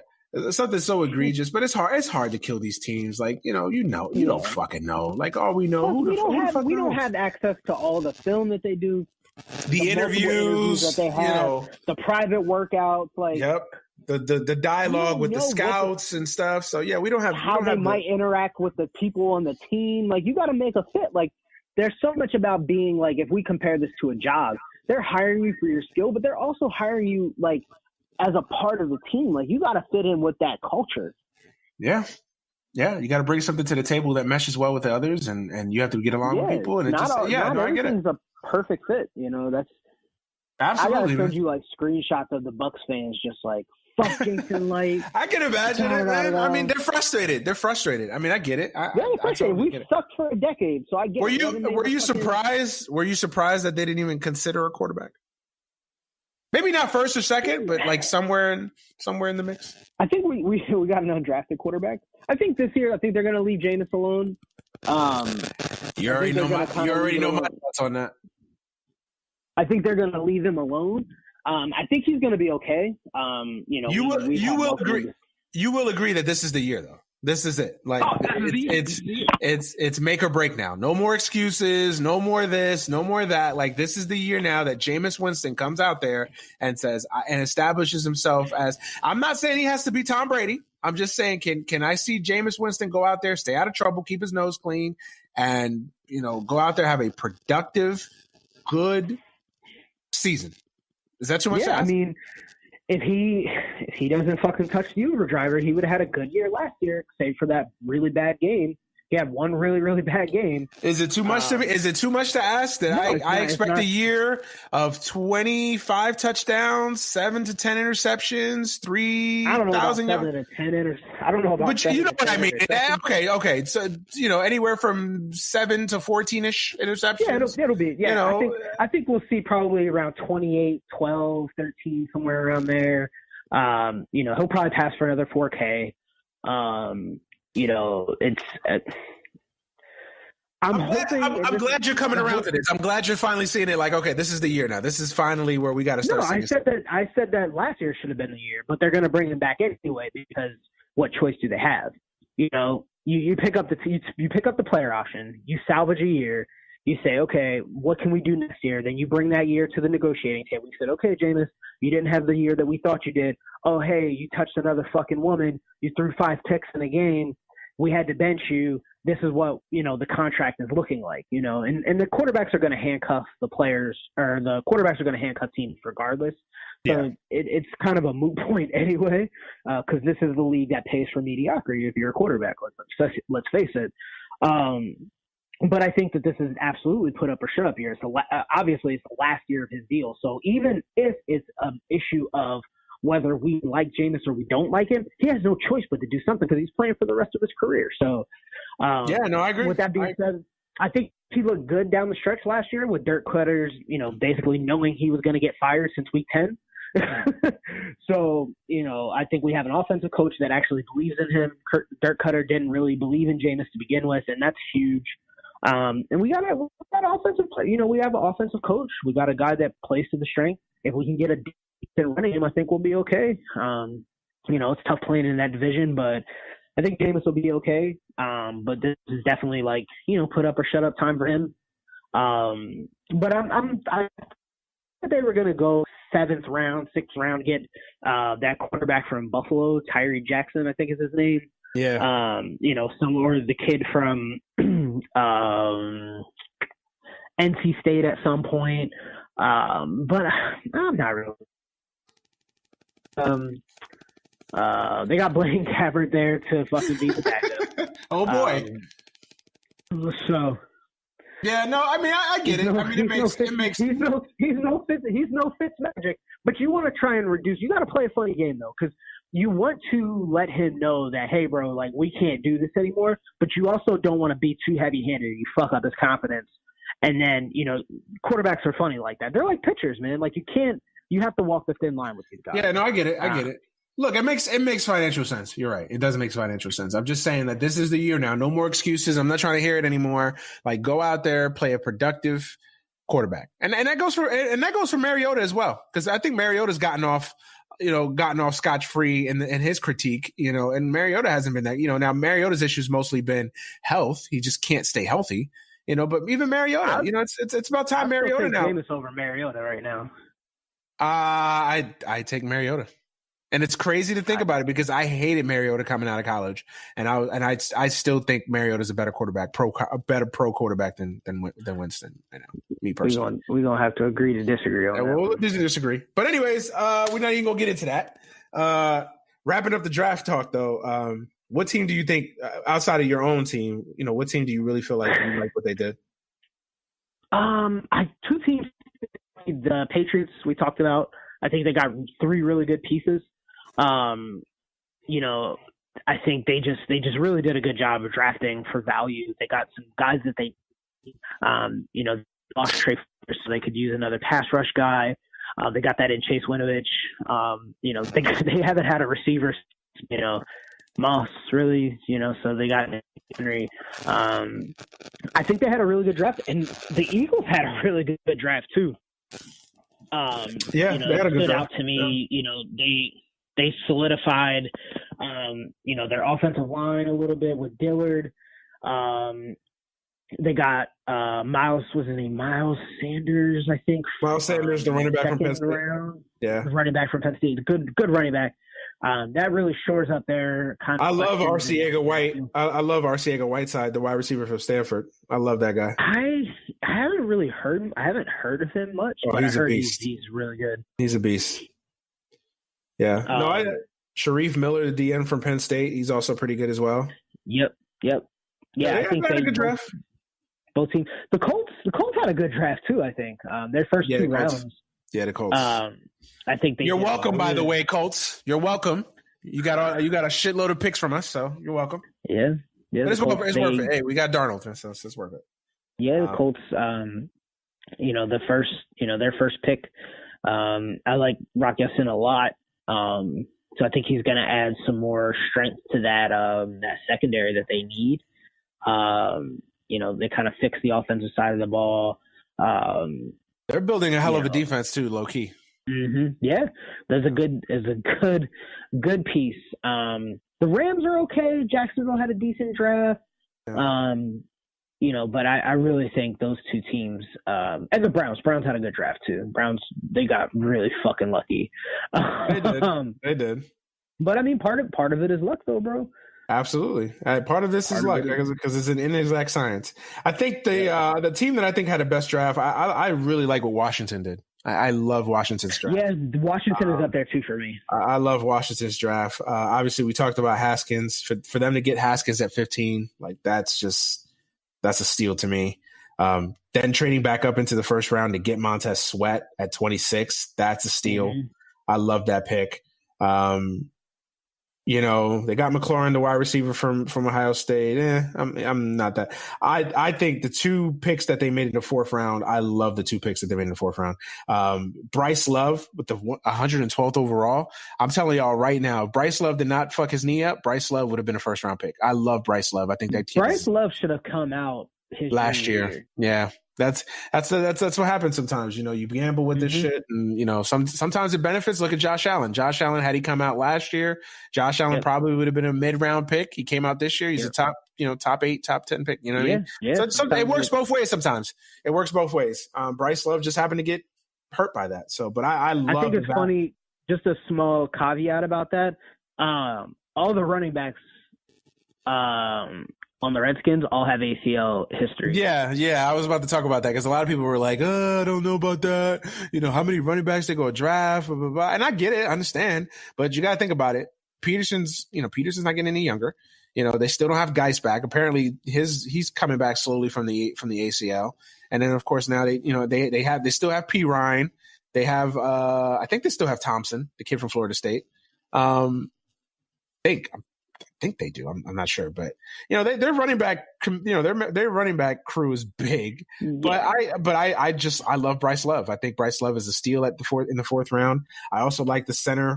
I also like the guard that they got from Indiana, Wes Martin. I thought that was a good pickup, later on in the fourth round. And then I also like Ross Pierce. I can never pronounce his fucking name. Ross Pierce-Baker from Alabama, the center. I thought that was a very good pick. They also got Kelvin Harmon in the sixth round. That was a steal. I really love what the Redskins did. I thought they got some weapons for Haskins. I thought they improved their offensive line. Getting Bryce Love, a little bit of a risky pick just because of the injuries and how many running backs you got that have injuries, that similar injury. But I mean, if he's healthy and he's right, man, can you imagine if those two, if they're able to get those two guys right, of Geis and Love? That's a hell of a running back. That's a 1-2 punch. You need two good running backs in this league nowadays. And I've always been high on Darius Geis, so I think Geis is nice. Yeah, Geis is nice. The only thing that I wish the Redskins would have done is I wish they would have went after a wide receiver. They really don't have anybody. Yeah, the wide receiver. I mean, they got McLaurin, the Ohio State kid. We'll see. I wasn't too impressed with him when I saw him, and I was like, yeah, all right. I also like what Buffalo did. Buffalo had a good draft. Cody Ford, they had a good draft. Ed Oliver, they protect Singletary, the running back. I really like that pick as well. The tight end from Ole Miss, I didn't watch a lot of, but it seems to be a good player. They got Rashawn Joseph from Florida. I like their picks. I thought they had a really good draft overall. So, yeah, I think the Redskins. That's the team to start off. I mean, the Patriots. I mean, the Patriots are the Patriots. I don't even think you should include them. Like, of course they had a fucking great draft. Of course they did. They had like 800 picks. So, shit. But no, I thought the Redskins had a really good draft. That's the draft that stuck out to me the most. Getting Haskins at 15, like that was just lucky, but it was good. So. I think we covered the draft pretty well, though. I think we probably spent more time than anybody else did in the draft podcast. Probably, right? But, well, I mean, it's a draft, man. It's a holiday. It's like it's a national. It's an exciting time. National holiday, This is a time where all of our teams that are shit, we can fucking optimistically look forward to it for 4 months, 5 months before we realize that our team's and stuck. This is the most NFL we'll talk about. And I was going to say, this is the most NFL that we'll talk about for the next couple months, because right now the NFL goes back into the clouds, and we won't start really talking about it till training camp. So it's the last. This is the last hoorah of sorts for the NFL. Much to do about nothing. Well, unless anything else comes out of this whole Tyreek Hill situation, that's one. I was gonna say one of these other niggas is going to get arrested because it happens every summer. Somebody's gonna get arrested. Somebody will do. So we'll see. It may be Tyreek Hill. Man, I don't even want to touch the Tyreek Hill situation. All I'm gonna say that's what Stephen A. said. This is bad. This is very bad. Yeah. You can't be on tape basically admitting to child abuse, bro. Like just. Oh, man. Anyway, let's just move it along. Let's just. Your boys got to win today. Keep it scooting. Your boys got to win today, huh? The Celtics. That's a solid dub, bro. Hey, we've been playing really well. Kind of under the radar because towards the end of the fucking basketball season, no one cares. They're just ready for the playoffs to start. Guys are getting healthy, or not. So it really just depends. And we've matched up with the Bucks pretty decently all season long. I know playoffs are a different animal, but I never. Obviously, I'm a little bit of a homer, and I'm always going to believe in my team. A little bit. I'm always going to believe in my team. We're not going to beat, we're not going to win the title. I know that. I thought we were going to go to the Eastern Conference Finals this year. Depending on, Toronto, might match up with us good, but I believe in my team. But niggas was really talking like the Bucks are going to sweep us. And I'm like, bro, get the fuck out of here. Like, we match up really well with them, especially with Gordon Hayward that has been playing pretty close to Gordon Hayward of old. He's been really playing well coming off the bench. being, another ball handler off the bench. It takes some pressure off Terry Rozier. We've looked like a good basketball team, and I think a lot of people just kind of forgot. Or they niggas just hate the Celtics, which is whatever one you want to choose. People were really on the Giannis train, which Giannis is a beast. Don't get me wrong. He's my MVP this year. But as a team, I think we match up really well with them, and we came out with some smoke and we got it. So, we might end up losing the rest of the fucking series. That's cool. But I just want to say, niggas thought we was going to get swept, like we was about to get manhandled. And it did not happen on this cloudy Sunday morning. So before we get into Endgame, just kind of predict the next round for me. Obviously, you talked about the Celtics and the Bucks. So I'm gonna put you on the record right now. Celtics, Bucks. We're gonna win the series. Win in 7. Mm-hmm. Yeah, I'm with you on that. I think the Celtics are going to win in 7 games. I think they have a little bit more experience. They have the pedigree. They've been there now for the last year. The experience from last year, getting to the finals, losing in 7 games, I think that's going to help them in these playoffs. I think they're a little bit more experienced than the Bucks. The Bucks will have their time. I just think the Bucks are maybe a year away from really taking that next level. And it's crazy to say because they won 60 games, but I'm not there with the Bucks just yet. I could see them winning the series, but I just think the Celtics have a little bit too much experience, a little bit too much toughness. Giannis has never been in this level before. It's going to be interesting to see how he performs. So we'll see. But I got the Celtics at 7. What about the Raptors and the Sixers? Obviously, that was a beatdown yesterday.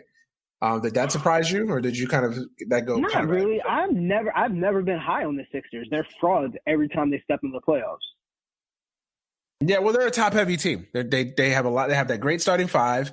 They don't have a lot of depth beyond that. Embiid, is he healthy? Is he not healthy? Is he going to play many minutes? I mean, who knows? He's great when he plays, obviously, but the point is when he plays, Simmons gets a pass. He hasn't been great in the playoffs. He had that one great game one-dimensional. Yeah, he's one-dimensional. Jared Dudley wasn't all that incorrect when he said it. It just came from Jared Dudley, so it just exactly. Yeah, what I mean. But I mean, look, everybody knows Ben Simmons is talented, but he hasn't played well. I mean, he hasn't had that spectacular playoff performance. I mean, he had that great game against Brooklyn, last week, 2 weeks ago, where they called him out. And he had that great game 3 and didn't play. After that, he's been okay. He's been solid, but Philly needs a better Ben Simmons for them to get to an Eastern Conference championship. So, yeah, I don't imagine this magical world where they had a player that was like really tall and long, and he was a good ball handler and like had really like amazing court vision, right? Picture this, right? Yeah. Right? Yeah. But he could shoot decently shoot. Imagine how good of a team that would be. Well, yeah. They can't play Embiid and Ben Simmons on the floor together. It's hard. It's hard to watch. Look, I think that'll be a competitive series still. I don't trust Toronto. I just don't. I'm sorry. I don't trust Kyle Lowry. I don't trust either, man. I don't trust Kyle Lowry. Bro, he's been fucking stinking it up, dog. As my man on Twitter called him, BBW Chris Dunn. I don't trust BBW Chris Dunn. But I mean, look, I think it's going to be a competitive series. I'm going to go with Toronto in 6. Mm-hmm. Yeah, I think I'm going to go with Toronto in 6. I think the Gasol trade was made for this series right here because I think he helps defend and beat a little bit. They can put some bodies in Embiid. Embiid's not just going to be able to out physical Gasol and Ibaka. I think they're going to put a body on him. I think those are willing defenders, and I think they can draw him out a little bit. They're going to make him work on defense a little bit, as you saw last night, and that's going to be key. Jimmy Butler, who knows? Jimmy can shoot you into a playoff game and win you a playoff game, and he can shoot you out of a playoff game. He wasn't that great. Yeah, he wasn't great last night. So we'll see. I mean, I still think this series is going to be better.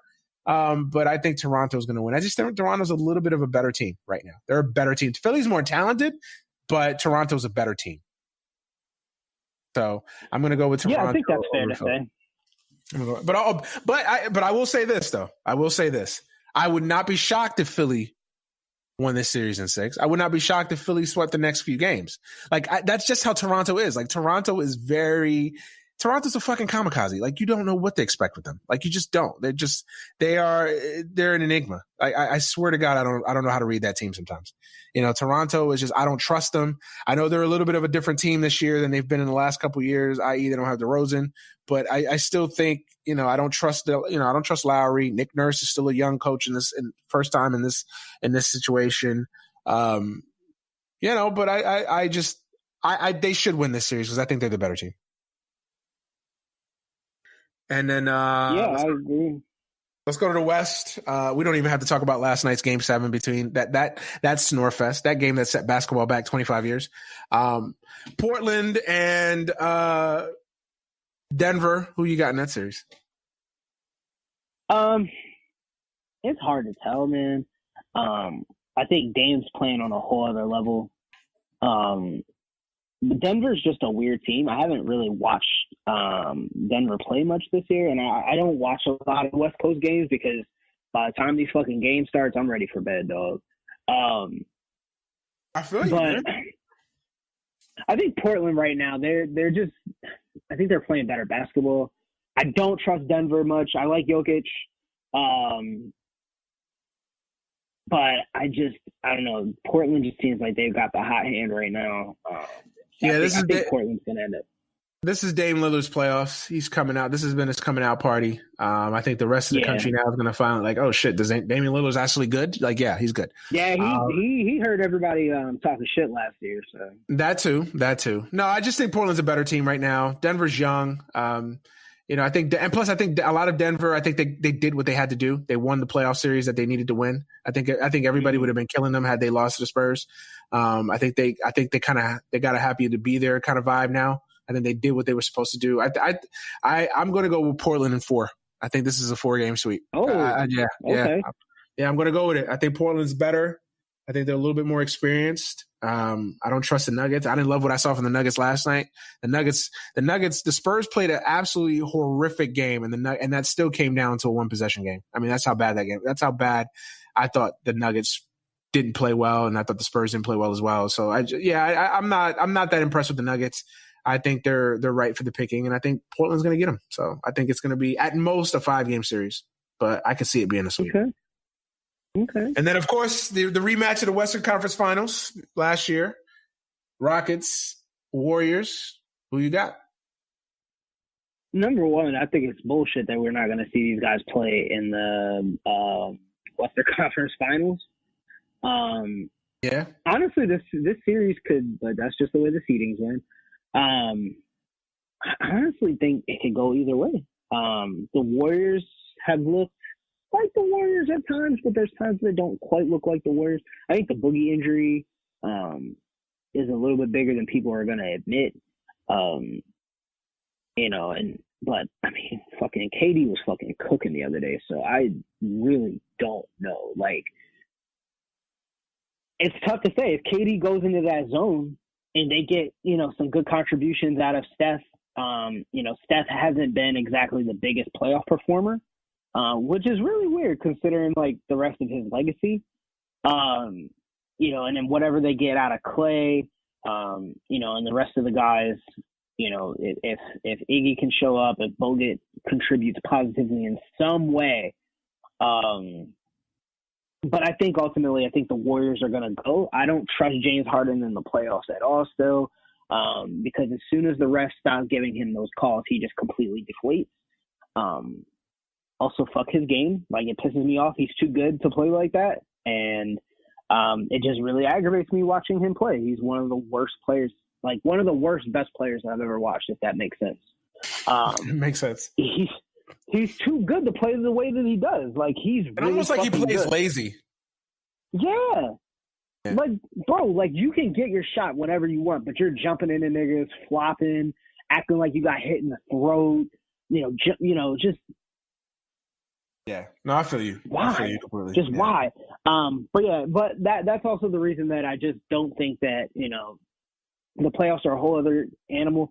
And to be honest, talking about the refs, the Warriors get a lot of good calls. They get the benefit of being the champs. And that's not something that should be overlooked. But I think the Warriors are going to go in 6. Yeah, I don't think Houston's as good as they were last year. I don't think Houston. I think Houston. I said it last year. I think I said it to you. I've said it to other people. But you know my stance on this. When you have a team beat, when you have a team dead to rights, you got to put your foot in their throat and kill them. And I think Houston. I don't think they have that extra gear. No, they don't. And I think Houston's going to forever. Houston's going to always remember that they had the Warriors down 17 in Game 6 and down 15 in Game 7, and they let them off the mat. And to me, they just kept launching threes. Yeah, it just you can't lose that game. I don't care if Chris Paul didn't play or not. Too much was made of that injury. When you got the MVP of the league on your roster, you got a 17-point lead at halftime in Game 6 in a closeout game on the road, and then you have a 15-point lead. It's bad enough that you blew Game 6, but then you blow a 15-point lead in Game 7 where they actually ran the Warriors out of the building. That's a series that you're going to regret to lose. You're just going to regret it. I don't think they're as good as they were last year. I've come around on this series a little bit more. I thought when the playoffs first started, I thought the Warriors were going to run through them. I haven't liked I haven't liked how the Warriors have played, especially against the Clippers. That being said, though, I think the Warriors are going to be a little bit more.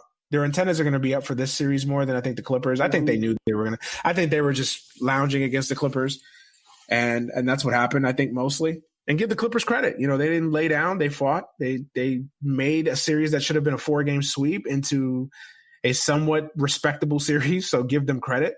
But I think the Warriors are going to play better in this series than they played against LA. So, and I don't love the Rockets. They're a one-dimensional team.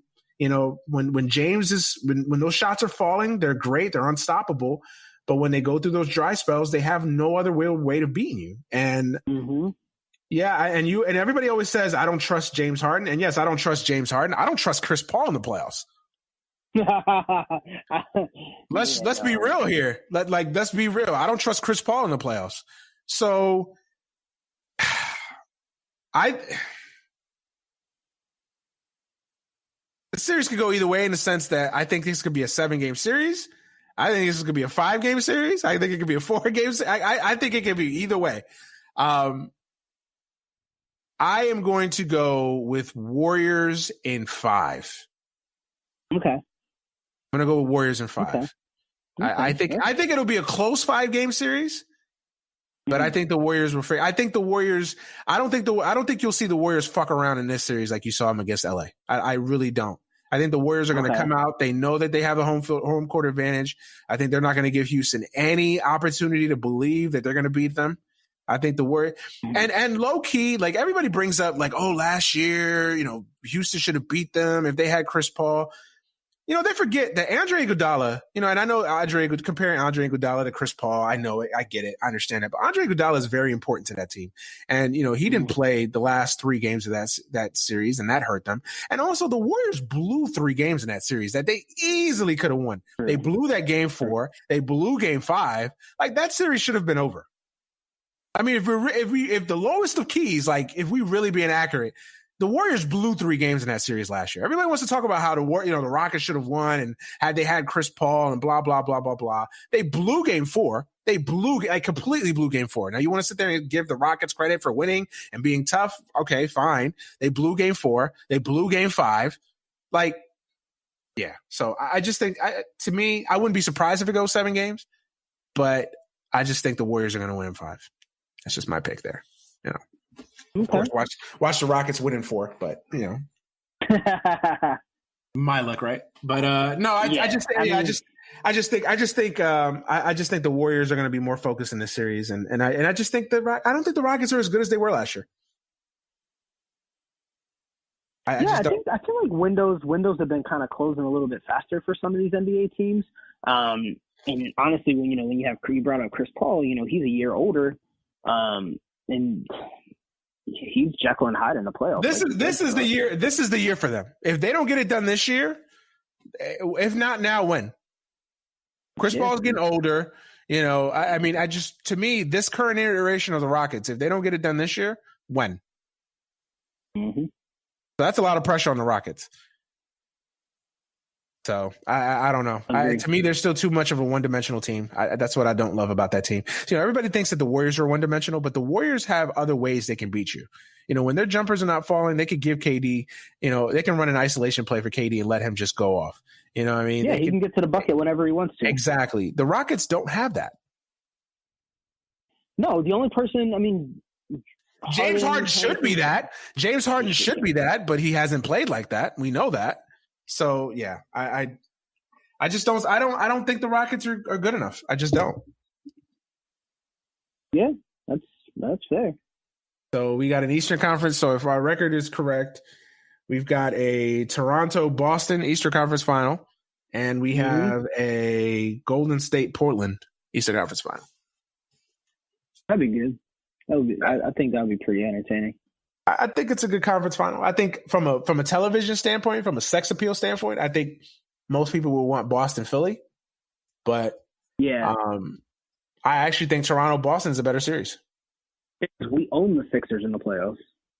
Yeah. Brad Stevens coaches circles around Brett Brown. We've seen that. Every time. Every single time. Every time. Yeah. Every time. And Joel Embiid always talks shit, and Al Horford stuns him every fucking time. Yeah, Embiid is a bully. Embiid is a bully.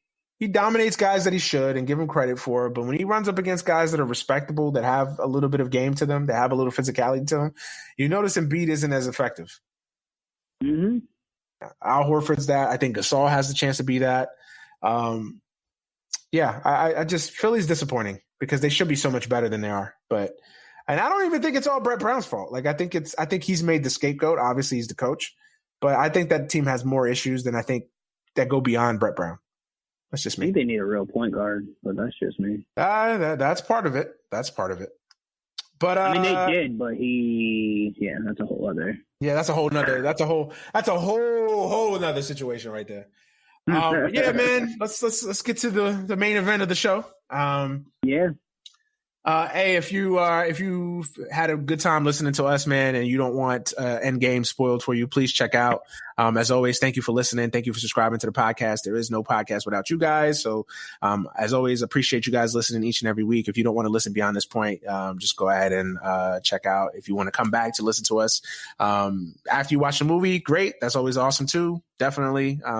We won't get like we ain't gonna spoil the whole goddamn plot of the movie in the damn podcast, but we will talk about some spoilers and things that happen in the movie, of course. But yeah, man, if you haven't seen the movie, don't watch if you didn't see the movie. If you haven't seen the movie, just don't listen beyond this point. If you decide not to come back to listen after you watch the movie, thank you for listening, thank you for subscribing, and catch us next week on the podcast for real. If you decide to come back, thank you for listening still, and hopefully you enjoyed fucking Endgame. So yeah, man. But from right here, you have been warned. Spoilers will be talked about. So yeah. Hey, dog, this is the best comic book movie of all time.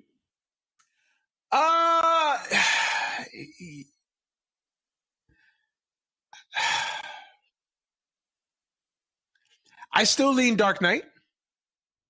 As far as the best comic book film ever, I will say this is the best. I respect it. I could see why people would say that. So I'm not like outraged over it. You know what I mean? I think Dark Knight is the best comic book film ever made. I will say that this Infinity Saga will be the best series of comic book films ever made. I don't think that's going to be hard to argue with anybody. This saga has been amazing. 11 years, 22 films. Just an unprecedented level of creativity and genius and storytelling and character development and I mean, what else can you say? I mean, I'm gonna get my thoughts out of the film out of the way first. I loved it, obviously. I thought it was phenomenal. I thought it was great. I'm not going to argue with anybody that says that this is the greatest comic book film ever made. Well, would you put this and Infinity War as one movie, or would you kind of treat this as its own separate and treat Infinity? So to me, I'm going to treat this and Infinity War as kind of one big movie. I think that's fair. Excuse me. I think that I've seen a lot how do you really split them? that. Like, because they're kind of interlocked and synced, so it's kind of hard. Yeah, I mean, it like, takes place right after. Exactly. Yeah. So it's kind of it's not like the Empire Strikes Back and Return of the Jedi. They're two different movies. Yeah. You know, while they follow each other, it's still two different movies, two different stories, essentially culminating. Yeah. You know? I think it's fair, and I think if you consider it one movie, I think that adds to its lore, its power of being, you know, a top tier superhero movie. I just thought it was such a good way to like give fan service, but like not cheap out on the fan service. Like I think they mixed up the sad elements with the humor, and just, you know, throughout the whole movie, you kind of felt this sense of like, yo, time's ticking. Like, we got to do this. It has to do it. So I felt as the movie went on, I like started to feel like that anxiety, like, all right, they're figuring out, all right, when's this showdown going to go down? You know what I mean? Like, right. So I think that they paced it. I saw. Did you think that there was a lot of filler in the movie? Do you think they could have cut it down? So I see a lot of people kind of have that gripe, but I don't really necessarily agree with that. I thought it was okay. I thought it was paced well. Like, it didn't feel like it was 3 hours. And honestly, I actually felt like it was shorter than 3 hours, honestly. I think you could always cut some of this fat in these movies sometimes. Like, I think there's parts where they probably could have cut some things out, or maybe made it like DVD extras. But that part is always hard for me, because what do you cut out? Because everything does kind of fit. So it's hard to just sit there and say like, okay, what part? I saw. The time travel parts, I thought some of that part, you know, some of those could have been a little, you know, abbreviated a little bit further. I think that the scenes with Tony and his dad, although like looking back at it now, I get why it was included in the film. I think that could have probably been trimmed a little bit, or probably not included. But I get what they were I get what they were going for, and I get what purpose that served. That I'm okay with it. But if you're being fair, I think they could have cut some of that. They could have trimmed some of that. I think they dragged that on a little bit too. They dragged it on a little bit. Some of the scenes with Hawkeye and the killing scenes and stuff. That shit was so stupid. Yeah, that dragged on a little bit. Just there with no explanation. Yeah, that as to why he was doing that. They never came back to it. Like, I just thought that was pointless to shoehorn Hawkeye. Like, Nat could have rolled up on his farm and said, "Hey, let's go. We got shit to do," and that would have been just fine. It would have saved us 10 minutes. I agree. Yeah. You could have gave us something. I didn't understand Hawkeye, John Wick shoehorn storyline into it. Like, I didn't really understand. You know what that reminded me of? It reminded me that he was being Arrow from the show. Yeah. And I was like, this doesn't fit. But maybe it was just because they were like, hey, like, we've never seen Hawkeye do a thing. And he's getting his show, so I feel like it served like a you know, hey, let's warm everybody up to it. So it was just like, I thought it was dumb. Yeah, I that part I think we could agree on. I think that could have been cut out or better served, or probably use that part to do something different with that character as a whole. Yeah. I didn't mind it; it wasn't a big deal for me, but I just kind of was like, it's just whatever. Of all the other scenes, I think that's the only one that didn't fit. Those are the only ones. Those are the only ones. Yeah. Like they did Ant-Man's part, you know, him trying to get out, and then he saw his daughter and all of that. Like, I get that. That was awesome. The part with, that was. But how did she go from like 6 to 16, 17 in 5 years? Yeah. I mean, well, was she like, how old was she? How old was she in the first movie? She was like 6 or 7, right? Because we know they had a 5-year time jump. Yeah, but Ant-Man 2, which ends right as Thanos snaps his fingers. Right. She's like a kid. Right. So, and then what, 5-year time jump? So yeah, she should be like, I don't know, 12. Yeah.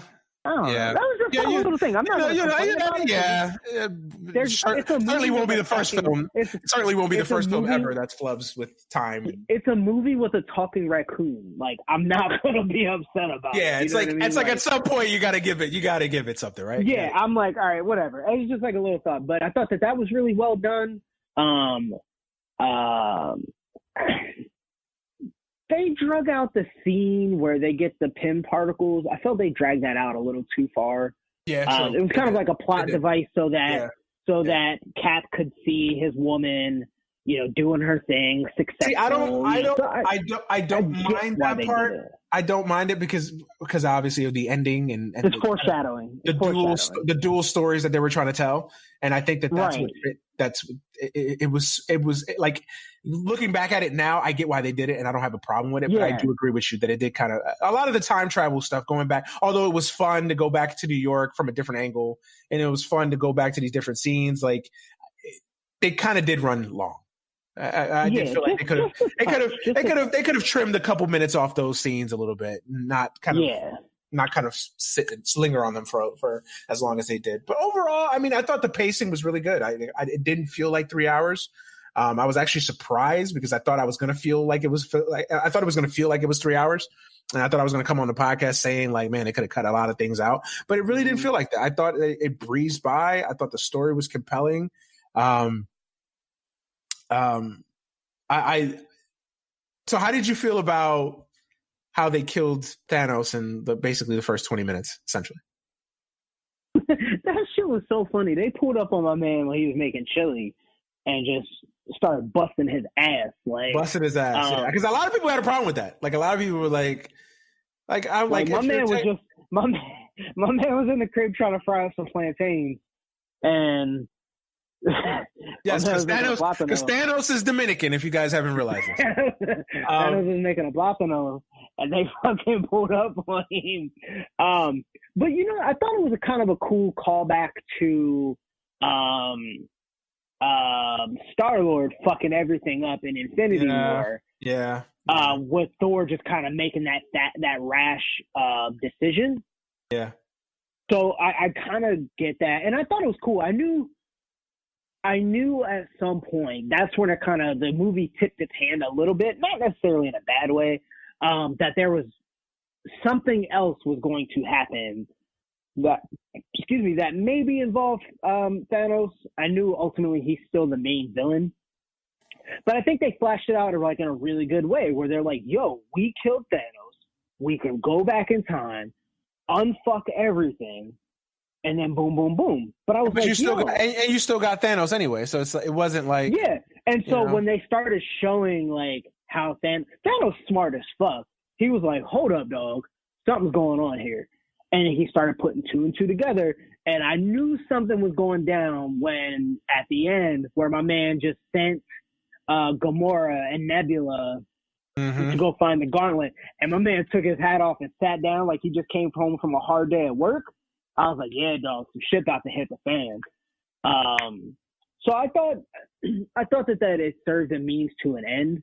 But real quick, I just remembered, I thought that they dragged on the scene with Thor and his mom. I thought that went on. That actually that was weird. That could have been that. It served no purpose other than him. It didn't. It's the only purpose that it served was him gaining self-confidence that he's worthy to wield the hammer. Which it didn't matter anyway at the end.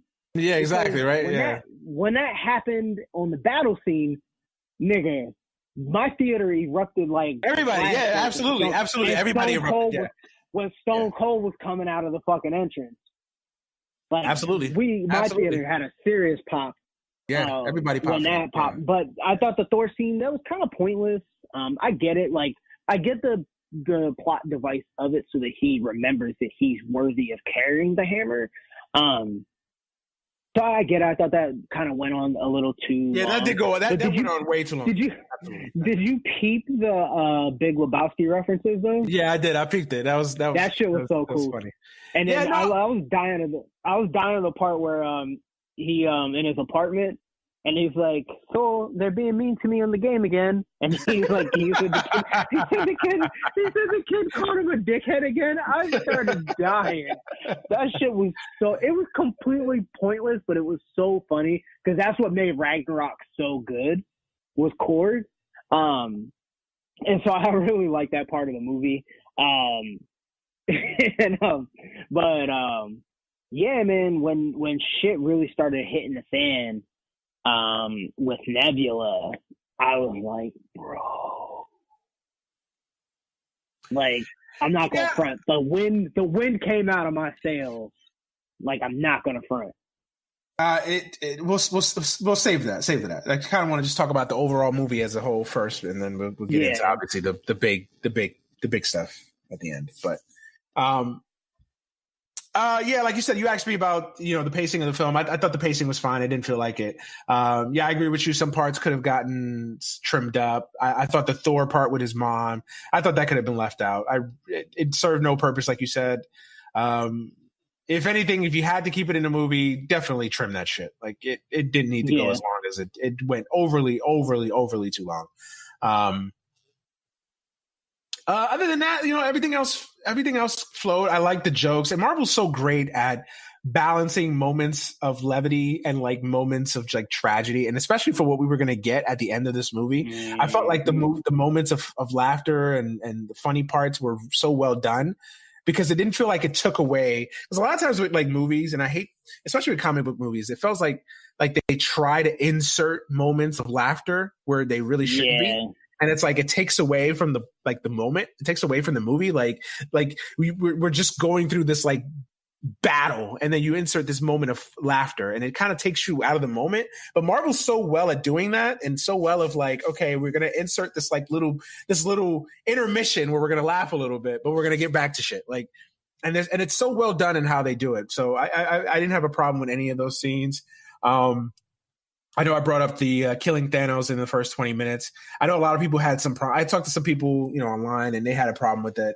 I didn't. I actually thought it was kind of clever because essentially it was like, it was kind of a big ass tease, essentially. Like, oh, they killed Thanos, so everything should be done, right? Like, no, of course. Now, obviously, there's more to the story than meets the eye, but. Yeah, no, I liked it. I thought it was cool that they just rolled up on him and just said, fuck it. Like, we're going to go off this nigga. Like, and I like how they did the callbacks to, not going for the head, pulling gloves off. Like, I love the self-awareness of them, of Marvel, like that they knew that this is a talking point, obviously, and that they didn't hide from it. They didn't try to like, oh, you guys are stupid because you guys are bringing this up. Like, no, they accepted it. They lived with it. They laughed with us about it, and they included it in the story. And I love the callbacks to it. So, I'm with you. It paid fan service to all the fans for 11 years. So I like going back in time and seeing the different scenes and the different moments, and throughout it felt like a greatest hits track, kind of like, remember this moment from remember this elevator scene from, from Winter Soldier. Remember that, so I like that part about it, even though I thought some of those moments could have been trimmed. I actually, and it's crazy because I think, I even said that this part could have been trimmed. I actually loved Tony and Howard's interchange there. I really thought that was an awesome moment. I thought that was cool. Just kind of, because think about it, like, think about getting an opportunity to talk to your parent or someone, your loved one. Before you're born. Exactly. Like getting to see them and getting to talk to them. And at a moment where they're at a similar moment where you are in your life, getting to talk to them. So that kind of hit me. That was cool. And it kind of played into obviously everything that happened at the end. But I think that was the full turning point for Tony.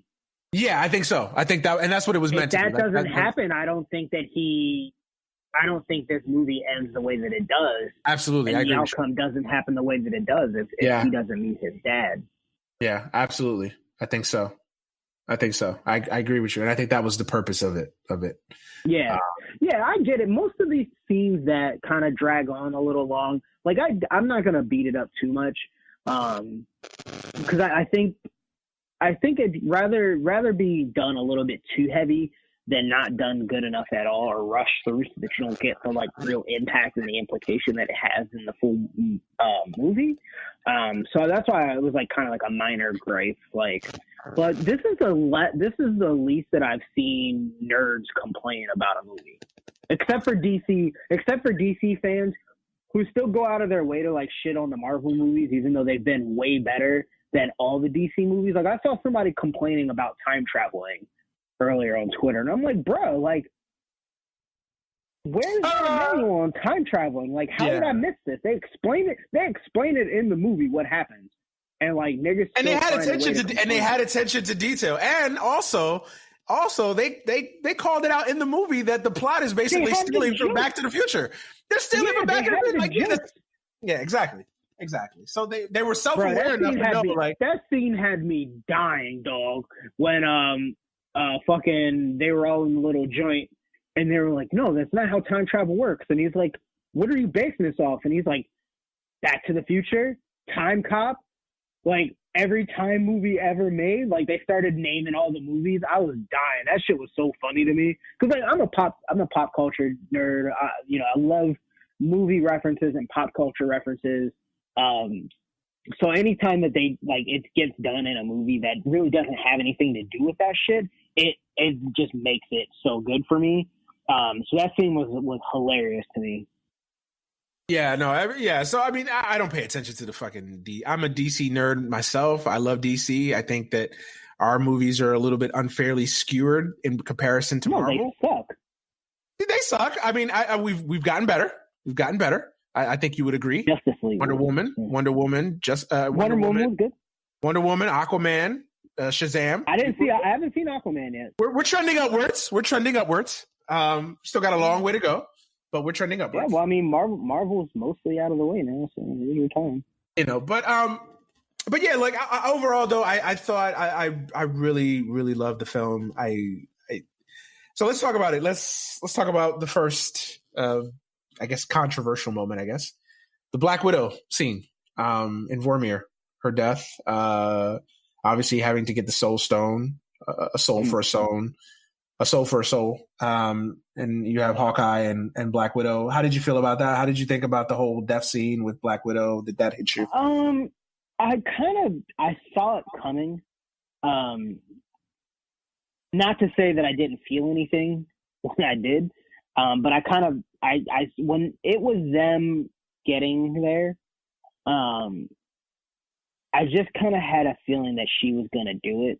Because she's just been burdened. She's just been burdened the whole movie, with everything that had been going on, and obviously, you lose your friends and all of that, and she had just been carrying this weight the entire movie, and you can kind of see that she was like, all right, listen, like, whatever we have to do, like, to bring our friends back, like, she made a business decision. She was like, listen, I don't have anybody in this world. Like, no one's going to miss me if I'm gone except for you guys. So, like, whatever. You have a whole family. Like, if this means, like, I have to sacrifice myself in order for you to be with your family. Like, I think she recognized how broken Clint was. Like, this man was out being a fucking vigilante, without his family. So I think that she recognized how much it had broken him. Losing his family or whatever. So I think the noble gesture was kind of foreshadowed. But it was still a really intense scene. And the score in this movie was so good at playing to the emotions of the viewer. And I'm glad that they just didn't do a cliche like, don't let go, Jack. Like, they kind of did towards the end, but I liked how they they literally fought each other, to jump over. Yeah. So I think that was a really good touch, just to show you, the depth of these characters. I think you had 10 story arcs essentially in this movie. And you kind of get a little bit a piece of like a slice of life from each of these characters and what they're processing and what they're doing in order to bring their friends back, in order to change the world. So I thought that was like really the best part of that scene. And, got a little tingly eyed, I'm not going to lie. Yeah. Cause it was a really, it's just a sad moment. And I'm glad that they didn't shy away from showing her on the ground. Just to kind of put the pin in it to show that she's, she actually did. Yeah, she's really dead, niggas. She ain't coming back. Yeah. Right. Like none of this, like, well, we didn't see them die, so maybe they're going to come back, or maybe. And Hulk even talks about it at the end of the movie when he did his chime jump, that he tried to bring her back when he slapped his fingers and it didn't work. So. Yeah. Yeah. Niggas still think that she's coming, but nah, no, she's gone. That part hit a lot of us in the theater, because you saw it coming, obviously, when you knew they were the two that were going to Vormir. You knew that, obviously, that was going to happen. But, I still think that a lot of people kind of held that hope that it was going to be Hawkeye, just because, obviously, the guilt and the grief of his family. But it made more sense from a storytelling perspective to have Natasha be the one that makes the sacrifice. Right. It's crazy though. It's sad, man. I mean, it's a character that we've been through on this journey throughout the entire, throughout the entire saga. So to see her go definitely kind of hit a lot of people, and it's going to be interesting to see what they do with her standalone movie. I would assume it's a prequel. Obviously, unless they're going to undo this shit. And I will say this though, like for this to have impact, the deaths in this movie, and obviously we'll get to Tony in a second, but they have to stick. Like you can't just undo shit, like because that takes away from this movie. I hate when movies, comics, and shows kind of go back and retcon shit and undo deaths and he died but he really didn't die, and no, like deaths have to stick, because if not, then it kind of devalues the movie, and it devalues the impact of their deaths and what that scene and that story was trying to tell. So I think they have to stick. So that would be my one recommendation for Marvel. Like, don't undo this shit. Like, I know it's sad and you may be tempted to do it, but right. It is what it is. Like, just let it be. Like, and I think that everybody for the most part was fine with the deaths. Like, I think that everybody kind of understood. Like, we understand obviously the real life impacts of these things. Obviously, Robert Downey Jr. is tired of being Tony Stark. Like, he's done it for how many films? A decade. Yeah, so it's like, it's time for something new. Like, it's time for a new story to tell. And same for Scarlett Johansson and Chris Hemsworth and Chris Evans and etc. So we get that, obviously. And then from a storytelling standpoint, like, it's time to close the chapter on this book, or close the pages on this and move on now to other characters and other stories to tell. So, but yeah, let's fast forward to the ending, obviously. The two endings anyway, because I kind of see this as two parts, obviously, because I think the whole film basically is kind of Cap's and Tony's kind of fates are going to collide here. And how did you feel about, obviously, first Tony's death and how everything played out with that? I think it was classic Tony Stark. Tony Stark's always had this kind of battle within himself of being, Tony Stark, but also being Iron Man, and maybe having to sacrifice himself. Like, it's always been, and I think that's why having Robert Downey Jr. playing him is so good, because you can kind of feel that internal conflict that he always has. And obviously with his daughter, it really intensified that. He's like, bro, like, I can't be out here fucking shit up. I got a family now. Like, you know what I mean? But he also feels that, like, sense of duty, as Iron Man, and also, even as Tony Stark the inventor, or Tony Stark the genius. It's like these different things are having a conflict within him. And I think it was really good to kind of see them really play that out throughout the movie.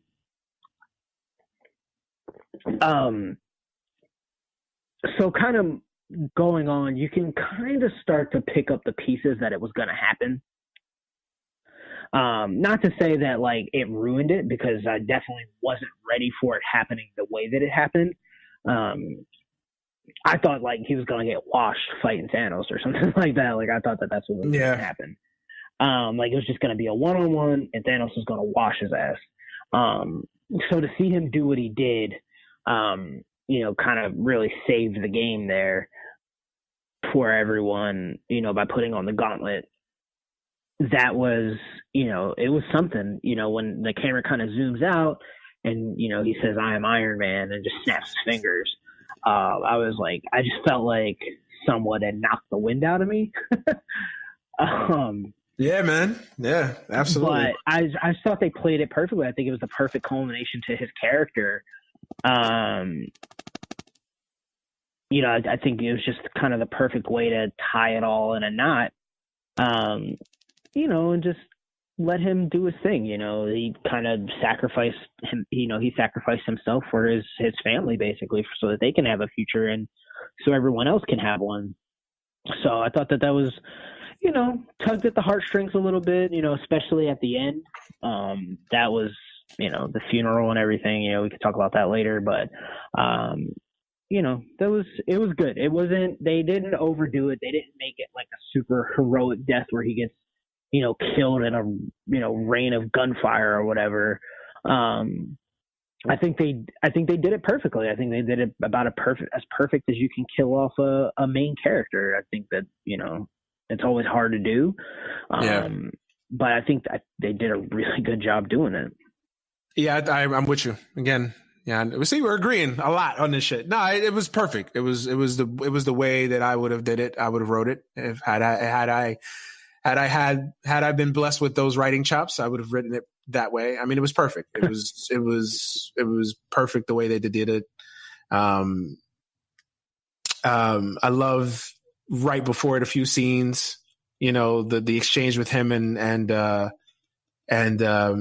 Doctor Strange. If I tell you, you know, I thought that was fitting. And you kind of knew if you weren't sold when they introduced the daughter and the family aspect of it, if you weren't sold then obviously then it's like, okay, it's happening. Mm-hmm. Like this is going to happen. Yep. But, you know, but I still think he would have did it anyway. I still think he would have did it because I think that I think the final thing was the talk with Howard about life and just kind of sharing her. And I think that would have been. He'd do anything. He'd do anything. Because at that point in the movie, if he doesn't do that, Thanos takes over the Earth with his army. Exactly. And his kid would have been gone anyway. Like his family would have died. Yeah. So, you know, so I think he would have done it, but I think not knowing about it, you know, he wouldn't hesitate or anything like that. Right. And that's the doubt. Like we never know. Like we don't know what and it's like knowing that you're going to die. Would you still do something? Like any of us, it's always going to be like that flinch decision. Like, oh, do I really want to do this? Like, am I doing this? Yeah. Am I making the right decision? So yeah, no, I get it. But I thought it was perfect. I thought it was handled greatly. And I think that he was the right character to do it with, because if you think about it, he was the character that kind of connected everybody, you know, in a lot of ways. Iron Man is from a symbolism standpoint and just from a storytelling standpoint. I mean, Iron Man is the guy. I know Cap is probably a little bit more beloved and is quote unquote the leader, but of the Avengers, but you know, it's Tony Stark. He's the guy, you know, he's the thread that kind of holds everybody together.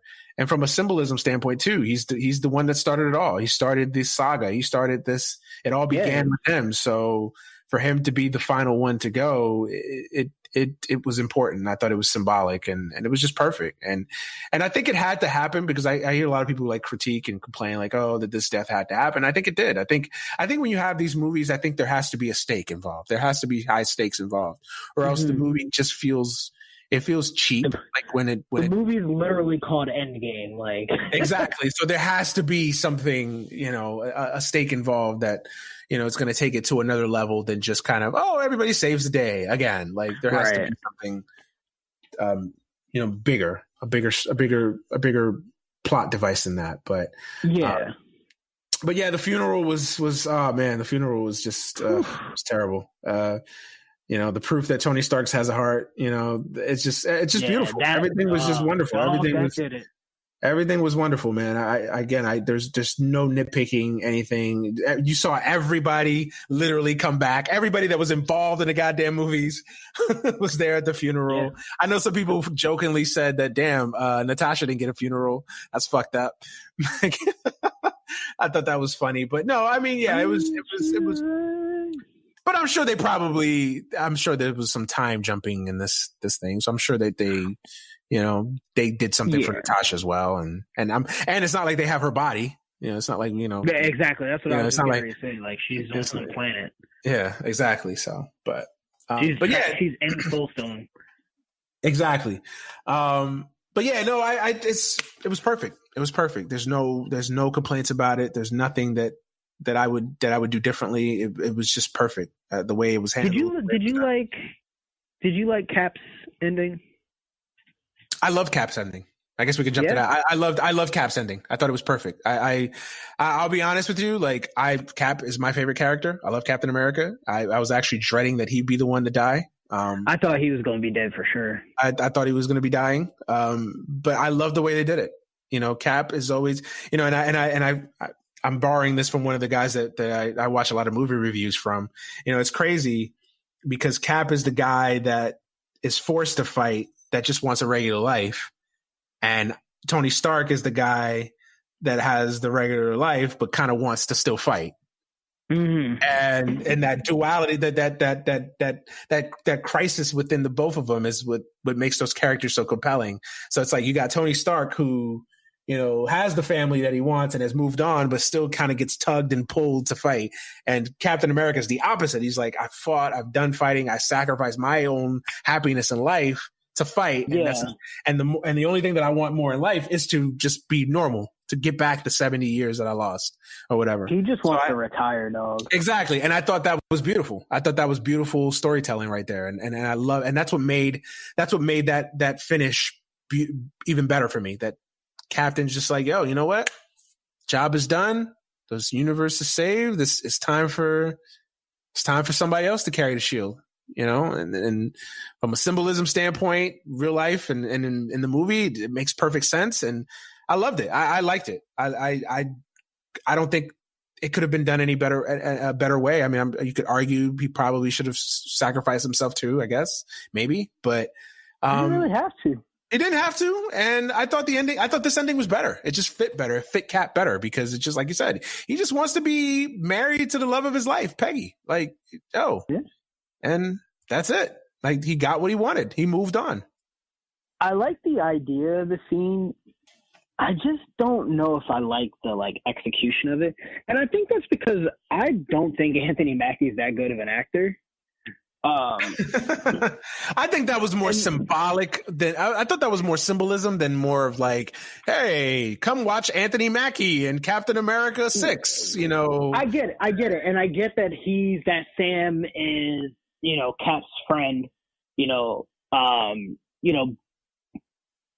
Bucky's his friend, he and Sam have a unique relationship, and Sam's always ready to do everything for Cap, which is cool. You know what I mean? Like, whatever he needs, it's like 30 seconds before that, he's like, I can come with you.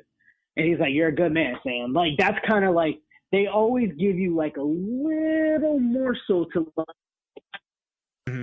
like what, so I just think that Anthony Mackie is not the greatest of actors. The scene didn't kind of go off as smoothly as I would expect from a movie because I had no gripe about any of the acting in this movie at all. That was just my only like little nitpick. It's a nitpick. Like, I won't even say like it's a real issue. It's a nitpick. On something that I, really can't nitpick anything about the film to begin with. But, it's kind of cool because it doesn't close up. It kind of puts a little bow on it, which is nice, but it still leaves a little bit open. Do you think we're going to see Sam with the shield in any of the future movies? Nah, I don't think so. I think that was more kind of a symbolism thing than hey, you're gonna be Captain America now. I don't think so. Even though it does happen in the comics, Yeah, it does happen. I don't think so. I think they're comfortable retiring the Captain America character. I think they're just like, we've told enough stories with this. I think we might see him pop up on like one of the other movies. When they get a little bit further down, we might see like a quick little cameo of him. But I don't think it's going to be anything of him. Like I don't think so. No, I don't think so. You don't think so? No, I think it's done. I think it's over with. I think that was done? More. Yeah, I think it's done. I think. I mean, I think you never know. You never know. It could go either way. One of these movies bombs. One of these movies bombs, and they'll shoehorn Captain America in there faster than a motherfucker. You know that. So, I'm never gonna say never. I personally don't want to see it. I think that the Captain America story has been told, and I think that right now it just feels like even though it happens in the comics and it's so it would be canon. I just don't want to see it. Just like Steve Rogers is Captain America. Like, we don't need to see that anymore. Like, it's that story was told, it's written, it's done, it's over with. Like, that's it. Like, I don't want to see it. Like, it's different. Like, so, but it could happen. Never say never. Money is money, and Marvel's all about their money. So, if it makes them an extra $1 billion, they'll put it out there. So, but I don't think so. I don't think you're going to see. I don't think he's going to be. He's not going to be, like I said, he's not going to be the flagship character in anything. No. I think what we might see is like, maybe in like, maybe like in the Black Panther sequel, you might see it. Yeah, I can see that. He pops up for a few minutes. Like, how he popped up in Black Panther? Yeah, I can see that. Something like that, or a couple minutes, where they're having a discussion, or maybe like a quick fight scene or something like that. I think that's the only way that we're gonna see it, and I'll be okay with it. I don't think, number one, I just don't think that Mackie has the chops to do it. Man, you're hard on my nigga Anthony Mackie, man. I don't think he's that bad. Like, damn, you making it sound like my man is just terrible. He's not Denzel. He's not Sidney Poitier. He's not Sidney Poitier. I get it. You know what I mean? Who is? He's not good. He's not even Don Cheadle, man. Like, but no, I don't think he has the charisma to like be a leader. To pull it off, yeah. No, you're right. Yeah. I get it. Look, I get. It's no shade. It's no shade because I do like him like in certain roles. Like, I thought he was good in Pain and Gain. But I think if we do see him, I think it'll be, phase 4, phase 5, pop up for a couple of scenes, make an appearance. I would say not quite a cameo, but not quite a full, like, fledged out thing. I'm trying to think what else they have coming in the next phase. I think, aren't they doing like, well, that's the thing. Dark Avengers. They're doing like Dark Avengers or something like that. Yeah, well, that's the thing. The schedule after Spider-Man, the schedule's pretty light for the most part until Black Widow sometime next year. And then obviously you got Black Panther 2 coming out. You got Captain Marvel 2, obviously, eventually. And then of course, obviously they bought all the rights to. They've regained X-Men. They've regained Fantastic Four. So that's definitely going to be something they're going to. I think that's going to be the next. I think that's going to be the next pillar is X-Men. I think that's going to be the next saga. I think they're going to do their own X-Men saga. I think that's going to be one of the driving things on that. I need them to do it right because these X-Men movies have been. Whew. Yeah, I think that's the next thing. But it's going to be interesting. It's going to be interesting. Somebody on Twitter posted this, and I thought that was interesting. He said it's going to be interesting to see now with this Infinity Saga basically done, if the fans kind of still connect with Marvel the way that they did for this saga with other ones. It's going to be interesting. Yeah, and I agree. Yeah, it's going to be interesting. These characters are Americana, man. Like the Hulk, Captain America. Like these bro. Like, think about how long these characters have been around. Like, they're literally a part of Americana. Like, they are American pop culture. Like, they are so ingrained in it. Like, they made Captain America as like propaganda, basically. Yeah, exactly. You know what I mean? So just to think of the weight, that these characters have, it's cool. I wouldn't be upset if they did a really good Fantastic Four movie, but how many times can you fucking go to that well, I think they will. I think they'll definitely try because there's money in it. There's money in it, obviously, and they wouldn't have bought it if there's money and people want to see it. I kind of want to see Marvel take a break for a little bit. Not like 5 years, like maybe a year or two. Just kind of make the audience miss it a little bit before they kind of just dive back in it. But we'll see. Yeah. Money talks and bullshit walks, and Disney's going to want to make as much money as possible. And there's still a market for this shit. So obviously, I don't think they're going to take too long of a break. But yeah, no, I it's going to be interesting to see Marvel's next path, because this is an achievement, man. Regardless of everything, and not every movie was perfect, but this was a hell of an achievement, man. 11 years, 22 films, this long story arc. It's a cinematic achievement. It really is. It's a cinematic achievement. And Kevin Feige, Josh Whedon, Bob Iger, everybody involved, I mean, deserves kudos, man. Because I mean, they pulled it off. They pulled it off, and I was skeptical. I think they're gonna do skeptical. Yeah, I think, not to cut you off, but I think they're gonna do another Guardians of the Galaxy, and they're gonna do another Doctor Strange. Yeah, they're gonna do. They're definitely gonna do. I'm cool with that. They're definitely gonna do another Guardians of the Galaxy. I could see them doing another Doctor Strange. It's just gonna be interesting because now, like, everything builds to this Thanos crescendo. So then now, by definition, everything is going to feel smaller. So it's just going to be interesting to see how everything is going to be fitted in. That's going to be interesting. But yeah, no, Marvel's not going away. They're going to continue to be Marvel and continue to, and they have so many. I mean, they have so many things to make now. I mean, again, they still have X-Men. Like, they still have X-Men. Like, yeah. They haven't even touched that yet. So that's still these there. X-Men movies have been bad, dog. They still have Deadpool that they can use if they want to. They have. I mean, they just have so many properties. So they're not going away anytime soon. They got a lot of material to work. They got a lot of material to work from, and most importantly, they got money, dog. They got money, and then of course, a few years down the line, if shit doesn't work, they can always reboot shit. So they can always reboot up Captain. They can always reboot Captain America. They can always reboot Iron Man. They can always reboot shit. So Hollywood is not against rebooting shit. So, no.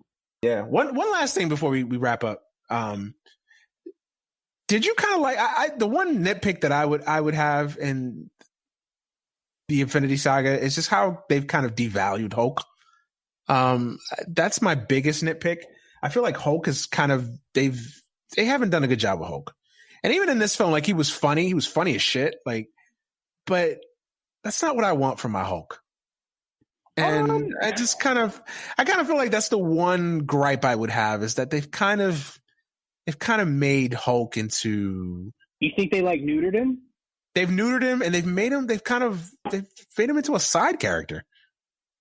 I feel like they kind of made him into Beast from X-Men. Nah, to me, they've done worse with him than Beast and X-Men. I think they've just kind of just. No, I mean, in the way that Beast is always the level-headed brains. So whenever something needed to get done, or there was a conflict, Beast was the guy that was there. That's what I mean by that. The only thing I don't go with that is that Mark Ruffalo's Hulk is so just. He's just. I don't like Mark Ruffalo's Bruce Banner. I've never liked him. He just feels a little whiny and scary. Like, he was better in this film, I would say, than the last couple, but still, he annoyed me in Infinity War. I didn't like him in Infinity War. I mean, but that's what I'm talking about. Like, overall, just the treatment of him. It just feels like from that first Avengers movie where he stole the movie. Like, Hulk was the best thing about Avengers. And you look at him now where he's essentially a side character. Like, he got his ass whooped the first 10 minutes into Infinity War, and then he was basically neutered the rest of the movie. And then in this film, he's basically like comic relief. I mean, he's beyond Thor level comic relief. Like, he's essentially like slapstick comedy relief now at this point. I think I don't necessarily disagree with you. But that's a character. That's a character that they can reboot. Yeah, I agree there too. I think I don't just kind of like spin it a little bit, but if you think about the journey that Hulk's been on, like think about like what happened in Ragnarok and things like that. Like I think that kind of shapes why Bruce is the way that he is now.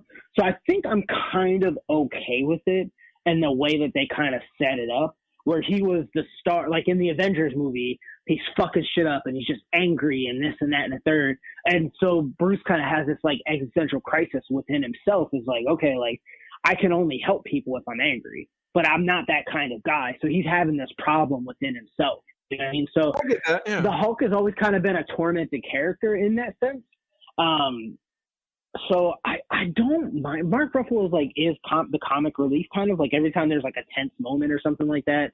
Like it was just kind of hilarious that like my man had like the tech fleece on, like he had the half zip and he's like, you know, he's like, he's funny. Like, he's funny in it, but it's just, cool. I don't know. It was cool. Like I get it. Like Angry Hulk's not helping anybody. You know what I mean? Like impulsive Hulk's not helping anybody. Like it happened in Ragnarok. You know what I mean? Just this, you know, Hulk going on a tirade. I think growth of Bruce Banner learning how to control himself as the Hulk. I get what you're saying, and I don't disagree, but I think I'm okay with the reasoning as to why it happened, I guess is what I'm trying to say. Yeah, I just think in the way of trying to kind of dumb down or calm down Bruce Banner / Hulk, I think they've neutered him. And I don't like that. And I wanted to see him kind of get a little bit of a redemption moment in this film. And that shit was so funny though when they dropped back down into New York. Yeah. He just like punched the cab like real quick. He was like, and he just like threw shit. But you did see him get angry. He threw the bench at the end. Yeah.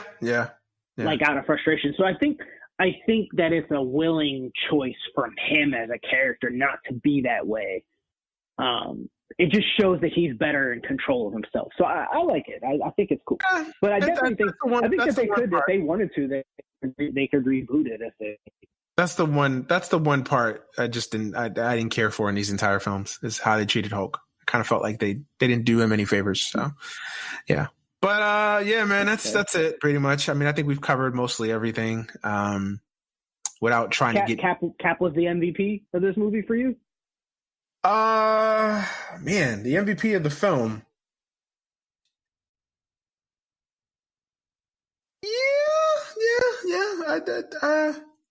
Yeah. I thought Captain Marvel, like they may as well not have even had her in the movie.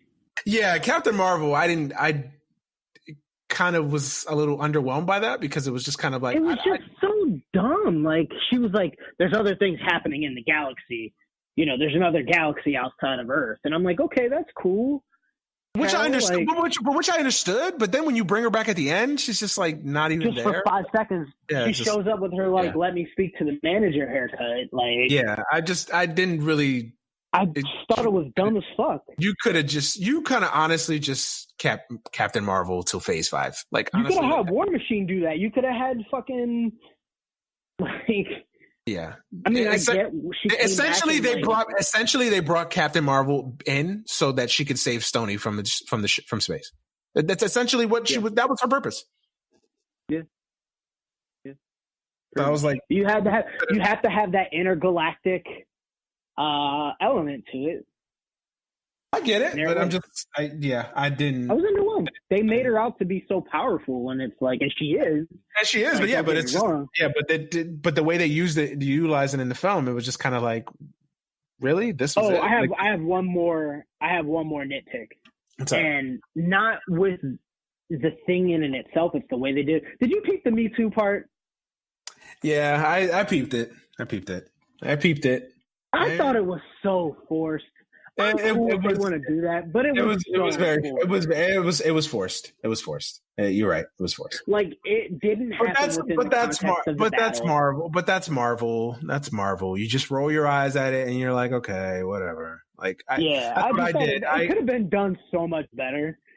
Like, but it was just so forced. Like, again, it's cool. Like, they really focused on the women being strong and powerful in this movie, and that's fine. Like, I have no problem with it. It does not affect my masculinity at all. I know some people it does, but I just thought that, I don't know, maybe the women cast members asked for it. Maybe they did. Yeah, and they were happy. No, I was gonna say I was okay with it. I thought it was like a little I thought it was a little pander. It was absolutely. It was there, but it's Marvel. It's nothing that they haven't done before. It's Disney. They haven't done it before, so of course they have. So I'm just kind of I knew it as soon as they did it. I was like, okay, here's the Me Too movement. And that's what they're doing. So I get it. Whatever. I just I just accepted it. Like, I was numb to it. Like, I was like, okay, yeah. Hurry up with it. Like, hurry up with it. We know what you're doing. Like, it's cool. Whatever. Right. Like, so, but overall, hey, did you let me ask you this one question. Did you cry? I didn't cry, but I was emotional. Like, I was just kind of like, how you don't cry, but you're just like, fuck, like, oh, no, you're just, nigga, I got teary-eyed as fuck. Like, you're like almost 3 times. Like, no, I didn't get teary-eyed. But I was emotional. Like, you know what part did me? Scott reuniting with his daughter. The part that almost. The part face, that's how I knew I was getting old and soft. The part that hit me, face, and I was like, the part that hit me was the Cap ending, man. It just, the symbolism of it. Really? It just hit me, man. I don't know what about that ending just hit me. Like, I mean, of course the Tony thing hit me. Of course that hit me too. But just kind of I thought Captain America. I thought for sure that the cheeseburgers part would do it for you. That did it for me. That one, and I Love You 3000. That was. I Love You 3000. Yeah, no, the Love You 3000 and the cheeseburger part. I started getting tingly-eyed. That didn't do it. That didn't do it for me. No, the Captain America one did it for me. I don't know why. It just, I thought that was just like so perfect. Like, I don't know. It just was like, it did it for me. I don't know. I ain't get no sympathy. To go back to the time where Black people were the help instead of helping. Oh, there you go, man. And on that note, we'll wrap up. But man, Infinity War, Endgame, and Infinity War are kind of one movie, but great film. Endgame is just gonna win a lot of awards. If you haven't seen it already, please go see it. Make it your time. Go find tickets throughout the week or next weekend. Go see it. It's worth it. It's absolutely worth it. It's amazing how people actually like, was it worth it? Like, yeah, nigga, like, what you think? Like, I was gonna show up and be like, oh no, this is the worst movie ever. No, it's absolutely worth it. That movie took up half my day on a Friday afternoon. Between driving to the theater, getting stuck in traffic, coming back, being at the movie theater. I missed the NFL draft. Dog, I blew off the draft. I never blow off the draft, and I blew off the draft to watch Endgame. So I was like, that should tell you right there. So. Great movie. I couldn't be happier with how they decided to wrap it up, dog. Honestly, like, I walked out of the theater just like very surreal. Like, I wasn't sure just what happened. I couldn't process it right away. Me too. And it's very rare. It's very rare that happens to me as a person, because I'm usually like very like boom boom. This is how I feel. I'm very analytical. I can usually make sense of a lot of things. That's just my personality type. But I couldn't with this movie. It took me a while. Like, I was just like, wow. Yeah, facts, bro. I was the same. Yeah, man. So if you haven't seen it, please make it your business to go see it, man. It's amazing. And to Bob Iger, to Kevin Feige, to Joss Whedon, to everybody involved, salute. Y'all deserve it, man. Y'all made cinematic history, for real. Yeah. Give yourselves a round of applause, because that shit was amazing, man. It's a hell of a. I hope they clean up at the Oscars. They're going to be shitted on at the Oscars. You know that's going to happen. I don't even get hyped over it. Like, it's not going to get the attention it deserves. So it's whatever. If it does, great. But I don't see it. So, but yeah, man, go see Endgame, man, for real. But yeah, man, we're going to wrap up because we've blabbered on for way too long about the draft and basketball and Endgame. So this is going to be a long ass. It took way longer than I thought it would, but I'm cool. I ain't got shit to do today. So yeah. No, it's always fun. It's always fun to talk about shit we love, right? So it's cool. But yeah man, absolutely. For those that did stick around to listen to the podcast, man, as always, thank you. And thank you for checking us out and for supporting the show. I always say this every week. I will continue to say it. Doesn't matter how dope your podcast is. If people don't listen to it, what's the point? So I appreciate you have guys a podcast with people each and don't every week. Absolutely. Facts. So each and every week for listening, for supporting the show, for following, for giving your feedback.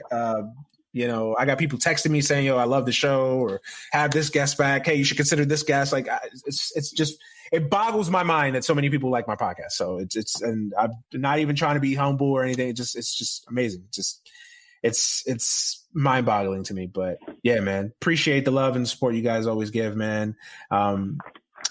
Jet, thank you for being my guest this week on the podcast. Before you go, man, go ahead and plug your social media. Go ahead and plug your social media. Let everybody where they can find you, man.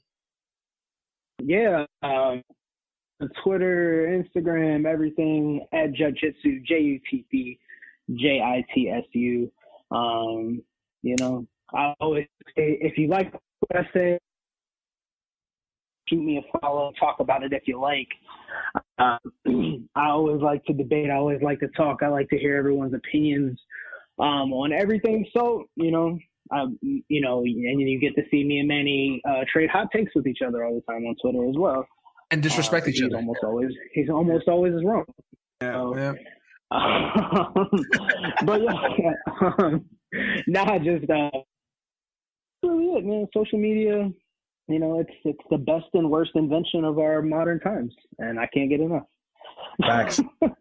Yeah, man. As always, you can follow me on Twitter at @DManuelBrown, on Instagram at @DManuelBrown, Snapchat MannyBro15. Follow the show on Twitter at AGS Pod, on Instagram at AGS Podcast, Facebook Any Given Sunday, AGS Nation. For those of you who want to be AGS Nation, but join the group. Join the group, man. It's dope for real. But yeah, man, that's it. That's everything. We'll be back next week with another episode of the podcast. Hopefully you guys have a happy, safe, blessed week. If you haven't seen Endgame, go see it, please. If you've seen it already and want to go see it again, by all means, I probably will go see it a couple more times. So yeah, man, hopefully you guys have a happy, safe, blessed week, and we'll catch you next week on the podcast. Peace.